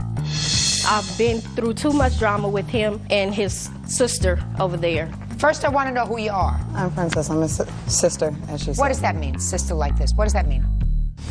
Real cases, real people. Judge Judy. Tiata Jordan says the father of her child, Freddie Hill, filed false charges with police. Tiata claims it was an attempt to get out of going to family court. Your mother? I'm Tayeta's mother. My name Good. is Brenda Jordan. Shh, just you answer my Hill. questions. Sure, go ahead. Just you answer my questions. Okay. Did your daughter destroy any property in the house? No, she did not. Did she throw any of his clothes around the No, house? she did not. Did she empty out his briefcase? No, she did not. She didn't do anything? She didn't do none of that I don't stuff. believe you. Sit down. But it's not. It's How's true. that? Don't believe it. Okay. Don't that's believe fine. it. That's fine. If you were to tell me certain things that were truthful, and she may have gotten angry, maybe with just cause she got I didn't have angry. anything to get angry over. Oh, no? No. You mean he just made this all up and called the police for no reason? That's a lie. It's all a lie. Now, just a minute. Why if? I can tell you why. Explain to me. I can explain I'm ready it to hear you. Okay. He was upset that I filed for the child support. No, he knew about that in November. Right, but this is where we moved together. He didn't explain that. Myself and my son, we moved in November 11th. We all went to Knoxbury Farm for a trip. After that, everything was going okay. We had our, disagreements. Everything was going okay. It wasn't going okay if you had disagreements. But every relationship has disagreements. Not in the first couple of weeks, madam. Go ahead. Keep going. Okay, so he got served at his mom's house with the paperwork for child support. He asked me about it. I said, yeah, you knew about it. Why are you upset? And he said, well, I thought you weren't going to go through with it because you wanted to be with me. And he told me that he would ruin my life because I filed and I would not drop the case. He said, if you do not drop this case, you get out my house, we can't be together. And then that's when I moved out. My mom came, my dad came. They gathered my things together. They helped me move. I gave my mom the key that he had given me and told her keep it so he can pick it up from you so we won't have any contact between this time because I didn't want any drama. I've been through too much drama with him and his sister over there. So we have a child together. Of course, we have to have... If you were living together, why would you want to go to court and sue him for child support? This was filed a long time ago. I understand that, but then he said to you, would you go down to the court with me? And you said... No, that's not what happened. That's not what happened. He said, I want you to drop the case, and there's other ways around this. We can do it and come up with an agreement. I'll pay you this certain amount, and then we can go take it to a judge. And I said, fine. Explain to me, how do we do it? Don't talk about it. Let's step up and do it. He never did it. We never did it. I kept asking him, if you want me to drop the case, tell me what do I have to do, because I didn't know what I had to do. And he saw my things packed. He said, what is this? And I said, I'm leaving. You told me I had to leave if I kept this case open. So I'm packing my stuff and I'm gone. Your Honor, she mentioned a few false statements. First of all, she said we took a trip November 11th. How did we take a trip November 11th, in which we did, but she moved in at the same time on the same day? We went to Knoxbury Farm. That night. She moved in, 10 o'clock at night? Listen to me. Don't talk to her. Talk to me. Go ahead. Okay, Your Honor. What else? I'm sorry, Your Honor.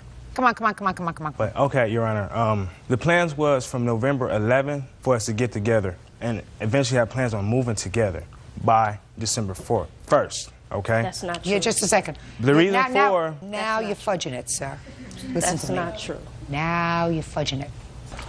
Now you're fudging it. Okay. Well, I'm trying to explain, Your Honor. You both... First, I want to know who you are. I'm Princess. I'm his sister, as she said. What does that mean, sister like this? What does that mean? Not real. In other words, I'm not his blood sister. We grew up from children all the way Then from... you're not his I'm sister. You're a friend. No, you're not. Are you related to him by blood? Pay attention. I'm his god sister. Answer my question. Are you related to him by blood? No, I'm not related by blood, Good. but we grew Are up you as related? brother and I'm sister. speaking. I was answering the question. No. That requires a yes or a no. Related by blood requires yes or no. Are you related by blood? No. Were either of you adopted? Were either of you adopted? No. Well, if you're not his adoptive sister and you're not his blood sister, then you're not his sister. Then you're a friend. Okay, I'm not interested in hearing what you have to say.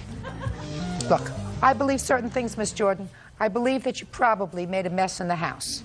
And not only did you make a mess in the house, but I believe that you probably had a tempestuous relationship up until that time. I didn't make a mess. I believe you made a mess. I'm denying your application for money based upon his false statements to the police. It's denied.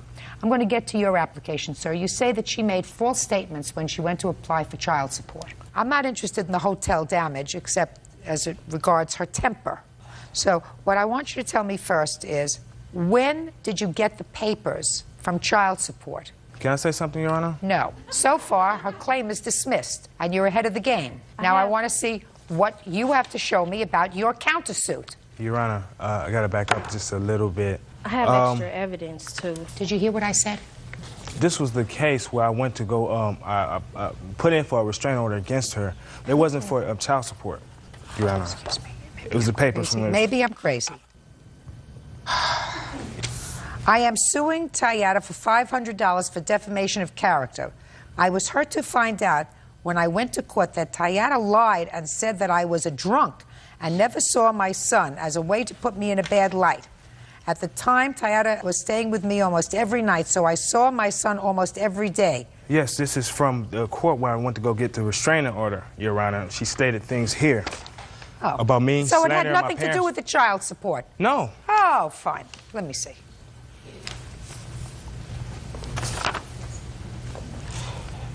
She called my parents drug addicts, Your Honor, drug history. Just a second. Listen, and we this have is a what they licensed told me. daycare. Listen This is to what me they carefully. told me. I want you to be quiet. Okay. Yes, ma'am. She, I am sure, told some of these things to her attorney, sir, who filed this case. Pay careful attention. I am the attorney of record. Respondent requests full and physical custody of the child.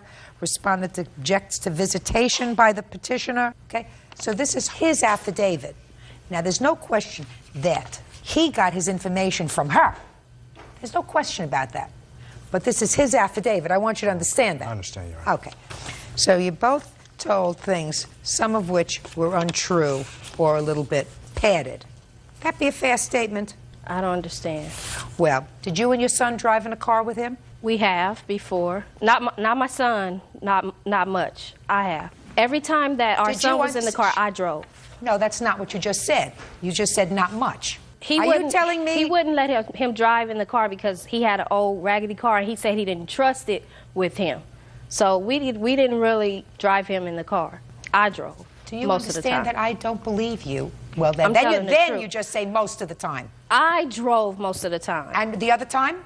Some of the times he drove, but our son was not in the car. I made a mistake. He wasn't in the car, in his car, because he I don't didn't care trust whose it. car it was. Did he ever drive your car with you and your son in it? No, he never drove my car with our son in it. You wouldn't know the truth, madam, if it came up and struck you in the face. I'm you telling know the exactly truth. what I'm talking about. If you got into a car with him and you've told your attorney that he drinks and drives at the same time, that's what you told your lawyer. He does drink and drive, but never with me in the car, or nor our son. So never. So he never would put you in danger? Is that what you're saying? I'm not saying that. And he never put your son But in danger? Is I'm that not what you're saying that. Sure. I'm saying but that's what it's you're never suggesting happened. to the court in your petition for full custody and denying him No. visitation. Please. Okay. Now, your case is dismissed. Yours. I'm dealing with your counterclaim. Listen to me carefully, But sir. I have more evidence I'm stating... not interested in anything else. You suffered no injury, and I can't believe or trust anything that you tell me But because what I'm- I believe, madam, that you messed up his apartment. I didn't. I promise I didn't mess up his apartment. Then perhaps I'm mistaken, and I'll have to My mom face was that. there. And I don't She believe came a with word me. that your mother says to me. If she says that you did nothing in that apartment when you left, I don't believe that. I also, sir, have to deal with your counterclaim. And your counterclaim is also dismissed. And I'm going to tell you why your counterclaim is dismissed. Listen carefully. I'm listening, Your Honor. Thank you. When you deal in a custody case, there is going to be a judge who will ultimately determine which of you gets custody and which of you gets visitation. She made whatever statements she made here to a lawyer in a case that involves custody of your son. The judge will ultimately determine, after a full hearing, whether any or all of those allegations are correct. It is not the subject of another case in small claims court because you don't like what she says about you in the affidavit. Do you understand? Yes, Your Honor. Good. Now, you have anything to tell me about this hotel room incident and when it was? No, Your Honor. Perfect. Good. Go back to the family court, and all I can suggest to you is this. You have a 2-year-old son, not quite one. When you're tied together for the next 20 years. And I'm going to suggest that you stop feuding with each other, behave like adults, you go to court, you get yourself declared the father of this child so that there is a legal order of affiliation. Whichever of you is the most qualified, suitable parent will get custody. The other one, hopefully, will have reasonable visitation. And stop torturing each other. You don't have to live together, but you made a baby together. And if you make a baby together for the sake of that baby, you have to get along. Clear? We do get Yes, along. Good. Goodbye. Armendariz versus Rodriguez. Parties have been sworn in, Judge. You may be seated. Ladies have seats. Mr. Armendariz, the defendant was married to your father who died in jail recently. ma'am. How long were you married? 14 years. According to both of you, your father and your husband was a very difficult man. According to both of you, he had a drug problem, he had a bad temper problem, and at the time of his death, Your you were Honor, listen to me, at the time of his death, you were separated. Yes, ma'am. And I also gather from reading the papers that there had been an altercation involving you and your husband, for which he was arrested. Was he taken into custody? He was taken into custody, but they had taken him to a hospital for evaluation. So we had problems. It is your claim, sir, that the defendant took a car that belonged to your father that he willed to you. Yes, ma'am. The defendant says that after the will was drafted, he gave her power of attorney over the car, and it was her car to sell and dispose of. She further says that you came into the home at some point when your father was either hospitalized or shortly after his death, and sold or took all of the property in the house, property that was their property during the 14 years that they were married. No, ma'am. So, shh, that's her counterclaim. Okay. Now, let me understand the circumstances surrounding your father's death. I believe that you moved in to take care of your father after he was released from psychiatric hospital. I picked him up from the hospital, Your Honor. Try to pay attention to the broader picture, sir. Okay. You were living with him. There was fight. He became abusive, and he was hospitalized. Yes, ma'am. He left the hospital, and you went to live with him. Yes, ma'am. When was that? June 1st, 2002. Now, up until 2002, you had been living with him as husband and wife. Is that right? Yes, ma'am. When was he taken to the hospital? In June. In June? Yes, ma'am. June comes, there's major altercation. He's taken off to the hospital. When he's released, you go to live with your father. Yes, he needed medical attention, medical help with his medicine. She had left my father. Sure, I didn't ask you anything else. Okay. And then there came a time that your father stabbed you in the head. Yes. When was that? That was July the 12th. So, a short period of time after they decided that he wasn't crazy and that he could leave the hospital, he stabs his son in his head, right? He was using crack cocaine, Your Honor. Ooh, right. Crack cocaine, drugs, not balanced, stabs you in the head. Police are called, he's arrested, and he's taken to jail. Yes. When did he die? August 27th. Where was he when he died? He was in jail. What did he die from? I don't know exactly, but he had pulmonary heart disease and cirrhosis of the liver. Sounds like he was some problem over a long period of time. Yes, he was, and we tried to help him, Your Honor. Where do you live? In Dallas. Where did he live? Dallas. Did you live with your husband continuously, Mrs. Rodriguez, during the 14 years that you were married up until June of 2002? Yes, ma'am. Okay. Now, I'd like to see a copy of your father's will, and I want to see a copy of the power of attorney that his wife says was executed after the will was executed.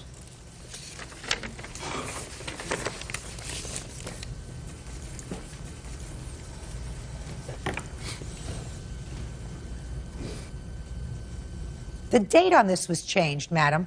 Yes, ma'am, it was, because I was very confused at the time. He signed it, and I dated it, and I couldn't quite remember when I visited him in jail, because that was signed when he was in jail. He also... Listen to me. Yes, ma'am. This is invalid. Take it and throw it away. Line your garbage can with it. There was a date on there, but it was changed. Yeah, I did that. Well, I did. then it's invalid. Yes, ma'am. And then what you did was you went and got an affidavit of heirship for a car. Yes, ma'am. Saying that your husband died without a will. Yes. But he didn't die without a will. He At had a will. that time, I didn't know he had a will, ma'am. Then you were mistaken. He has a will. I know now he had one. And I sure think you probably knew. September 12th, 2002. When did you tell your stepmother that he had a will? I believe July 14th. July the 14th, I gave her a copy of the will that I had. Oh, you did? Where were you when you gave her a copy of the will? At my house. And she came over and picked it up. So that you knew, Miss Rodriguez, that he had a will? Then I did, yes, ma'am. Well, you signed this in September. Okay. So, you knew in September, when you signed this, and swore to the fact that there was no will, that there was a will, and that the will gave the car to your son. Therefore, where is the car? The car is in my possession. Car is going to him. Easy. That's easy. So now we've taken care of the car. Do you understand? Your Honor, may I say something? Yeah, sure. When my husband was in jail, I went to go see him. And he told me then, he says, I don't want Tommy to have the car. That's unfortunate. All I'm telling you is... And to Your Honor... listen to me. Listen to me carefully. He gets the car because that's what the law says. Where's the title to the car? I have it, but I it's wanna not see- in my name. I've sold the car. You sold, just a second. Let me see the title to the car. Who did you sell the car to? The original. We have the original. Who did you sell the car to, Mrs. Rodriguez? Robert. When did you sell the car? I sold the car probably. Your Honor, that's who I she don't- lives with. I sold the car after I found out all this was going on because Tommy had went and sold my items in my house. Just a second. That's a lie, Well, Your we're going to Honor. get to that in a second. Yes, ma'am. You're slick. You're being slick, and I don't like it. Judge Judy continues in a moment. I also had two 25-inch color TVs. Your Honor, the television's there at the house. She No, can no, come no. in- Listen to me. I think you're a hustler. I think you're a hustler, too. I have a feeling you people do deserve each other. And later today, Miss Hamilton, what are you complaining about? You came out ahead. You have a car. He paid a piece of that car. He has no use of that car. Come on. So far, I'm unsympathetic towards your plight. real cases, real people. Judge Judy. Tommy Amandares says his stepmother owes for the value of a 1990 Beretta. Tommy says the car was left to him after his father died in jail. Okay. Now, I don't know whether he did the wrong thing by selling the items in your house, and maybe you both deserve each other. But this is playing slick. This Robert is the person you live with? Yes, ma'am. I didn't ask you anything. Is this the person you live with? Yes, ma'am. So this is a lot of baloney, just like the other piece of paper that you gave me that Your was Honor, I doctored have up. the title. I didn't ask you anything. Do you understand? Yes, ma'am. Do you understand? Yes, ma'am. All right. I don't want you to say anything else till I ask you. Yes, ma'am. What items do you claim that he sold that belonged to you and your husband? Oh, Lord. Everything. Everything that I've Fine. accumulated in the Mr. past 14 Armendariz, years. did you sell anything or dispose of any property that was in your father's house? Now, you make sure that I hear the truth, everything. My father sold some of his stuff in the garage sale, and some of the stuff is still in the house right here. I've got pictures of it. That's not what I asked you. I asked you whether you or anyone acting on No, your ma'am. behalf disposed of any property in the house. No, ma'am. Nothing. Nothing. I've got pictures, Your Honor. Let me see. Of everything she left in the house.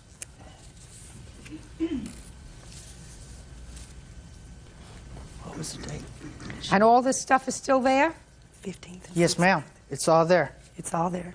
Show this to the defendant, please. Your Honor, may I say something, please? No, I want you to look. I want you to follow my directions. Yes, ma'am.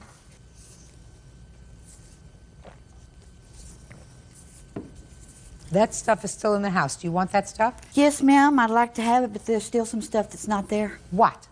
I have two more blue recliners. Do you have any evidence that he disposed of them rather than your husband disposing them? I know they were in the house when I last went in there to...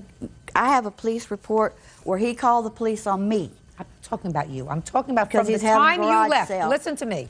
From the time you left till the time your husband was taken to jail, there was a period of time there that he could have disposed of certain property. Yes. Now, do you have any proof that he disposed of those two recliners that you're looking for and not your husband? I don't have the proof of that. Okay, no, ma'am. so we have no proof of that. What else is missing other than the two blue recliners? An entertainment center, which is not in the picture.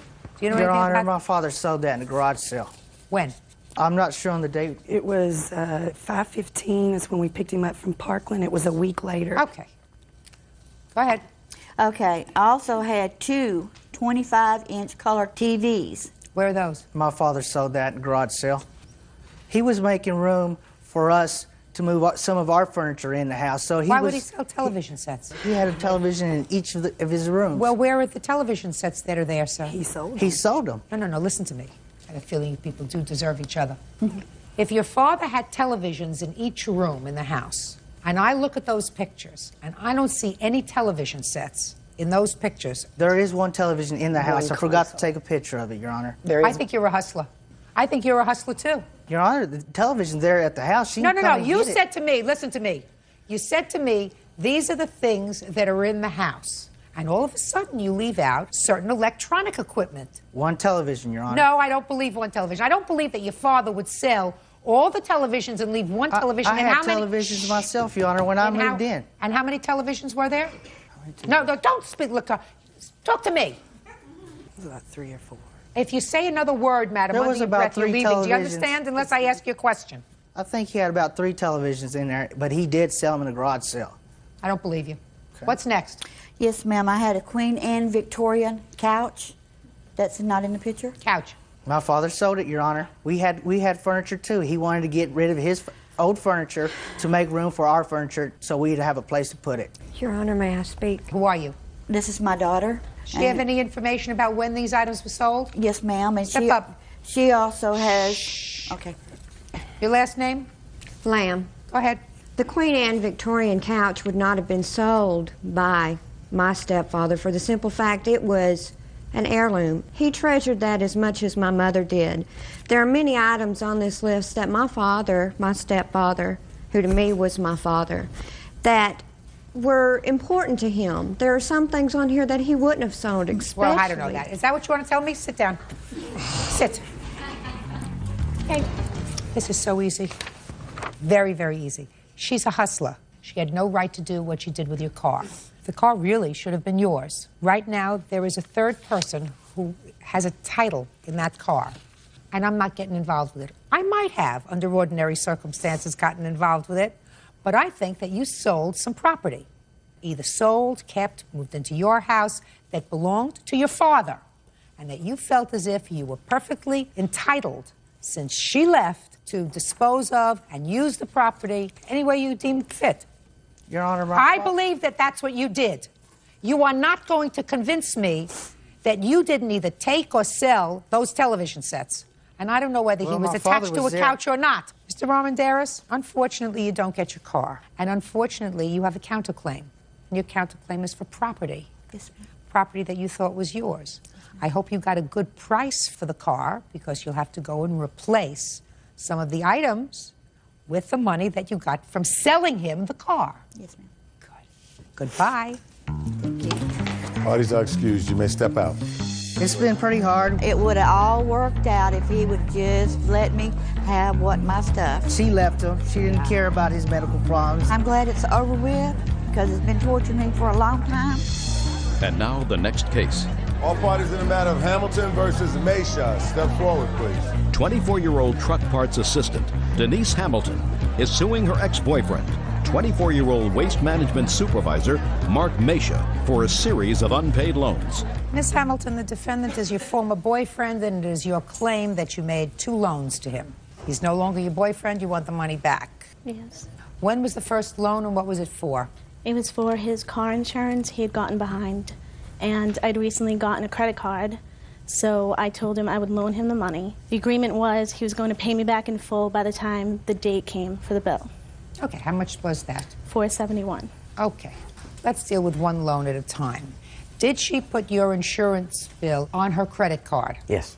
Tell me the circumstances surrounding her putting your insurance on her credit card. Well, at first it was to pay it back, but then we purchased a car for her. And who purchased a car for her? Both of us. And they asked for $800 more to put down on the car, so I paid the $800 as it was due. You mean a down payment? Yes, she put $1,000 on it, and then they wanted $1,800, so I put the extra $800 on it. Is that right? That's incorrect. Okay. That was what was supposed to happen. They wanted $160 a week until we got through with the $800, and then the regular car payments would start. So the first week, he got paid on a Friday, came home, said, "Oh God, I don't know why I said I could do this. I don't think I have the $160. So I maxed out my other credit card. I paid $100. He gave me $60 for it. What happened the next week? He paid it the next week. They paid $160 the next week? Yes. And what about the third week? He paid it the third week. Third week he paid $160. What about the fourth week? Yes. That means so far he paid $540 towards the car. Yes. Okay, now who has the car? I have the car because I'm a co-signer. So you have the car? Yes. Now, you say that this $471, the loan was sort of forgiven because you put in far more than $471 towards her car. Correct. Well, how do you respond to that? We had signed the paperwork. He said, I can do this. I can put the down payment on the car. I said, fine. And I was going to tell him, you know, I understand that you're not going to have the $471 by the time the credit card is due. Darn right. Yeah. So I was going to say, you can just make like the minimum payment or whatever. And I don't care what you were going to say. Well, he told me. What did you say? He said, you know, now I don't have the money for this, so I can't pay it. Fine. That's reasonable. So then you shouldn't have bought the car. He wasn't Miss going to Hamilton, what are you complaining about? You came out ahead. So what are you complaining about? Well, You have a car.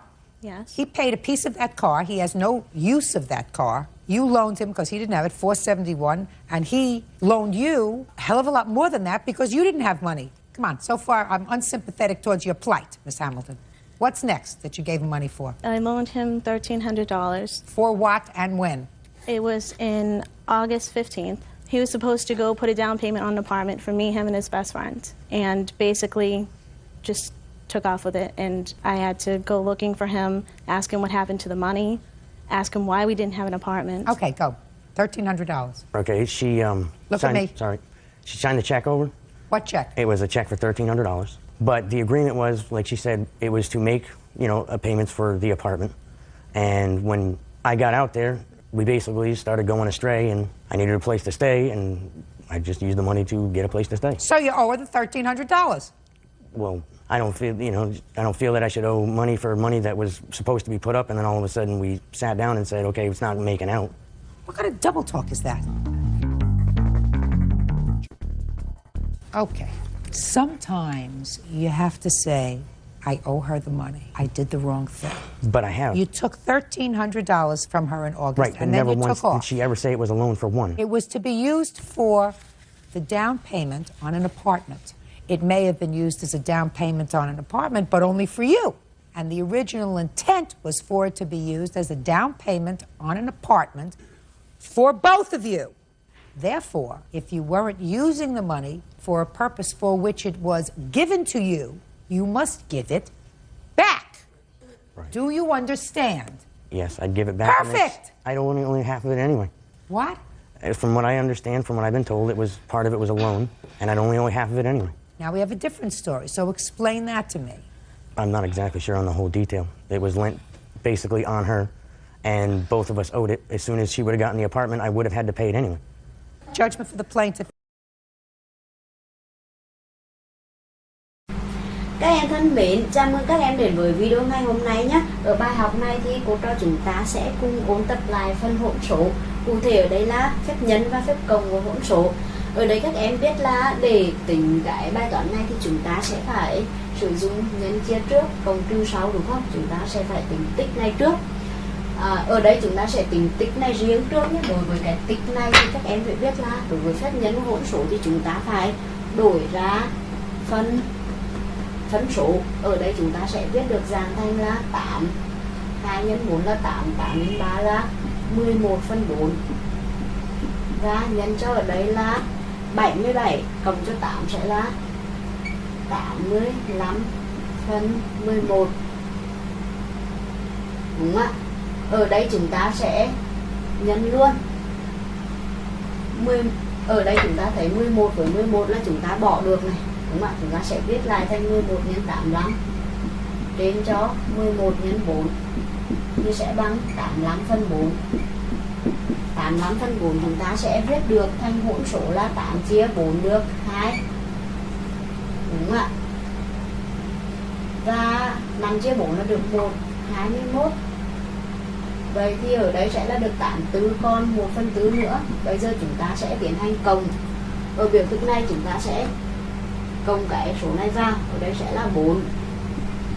2/3 chúng ta đặt là A đi nhé. A sẽ bằng 4 2/3 cộng với 21 1/4. Ở đây thì đối với ban toán này chúng ta sẽ thực hiện nhân chia trước cộng trừ sau, và ở cái phần này là cô đang tính phân tích này trước các em ạ. Thì cái tích này chúng ta sẽ được là 21 1/4. Sau đó chúng ta sẽ cộng với cái số hàng đầu tiên, và số hàng thứ hai là tích này thì cô sẽ chuyển vị trí xuống đây nhé. Ở đây để tính nhanh thì chúng ta sẽ cộng phần nguyên trước 21 cộng 4 cộng 2/3 cộng 1/4. Đúng ạ. 21 cộng 4 thì sẽ bằng 25. Ở đây cộng mẫu số chủ sẽ là 12. Vậy thì ở đây nhân là con đã được 8. Bên này nhân 3 và đây là 12. Kết quả sẽ là 25 11/12.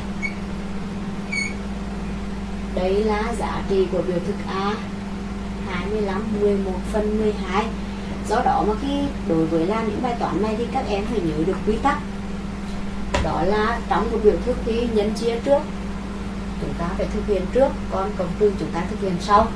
Đối với khi nhân các hỗn số thì bắt buộc chúng ta phải đổi thành phân số, sau đó mới cộng với hỗn số tiếp theo thì chúng ta sẽ đổi cái kết quả của phép nhân đó thành hỗn số, sau đó chúng ta cộng thì chúng ta làm bước này là cách đơn giản nhất.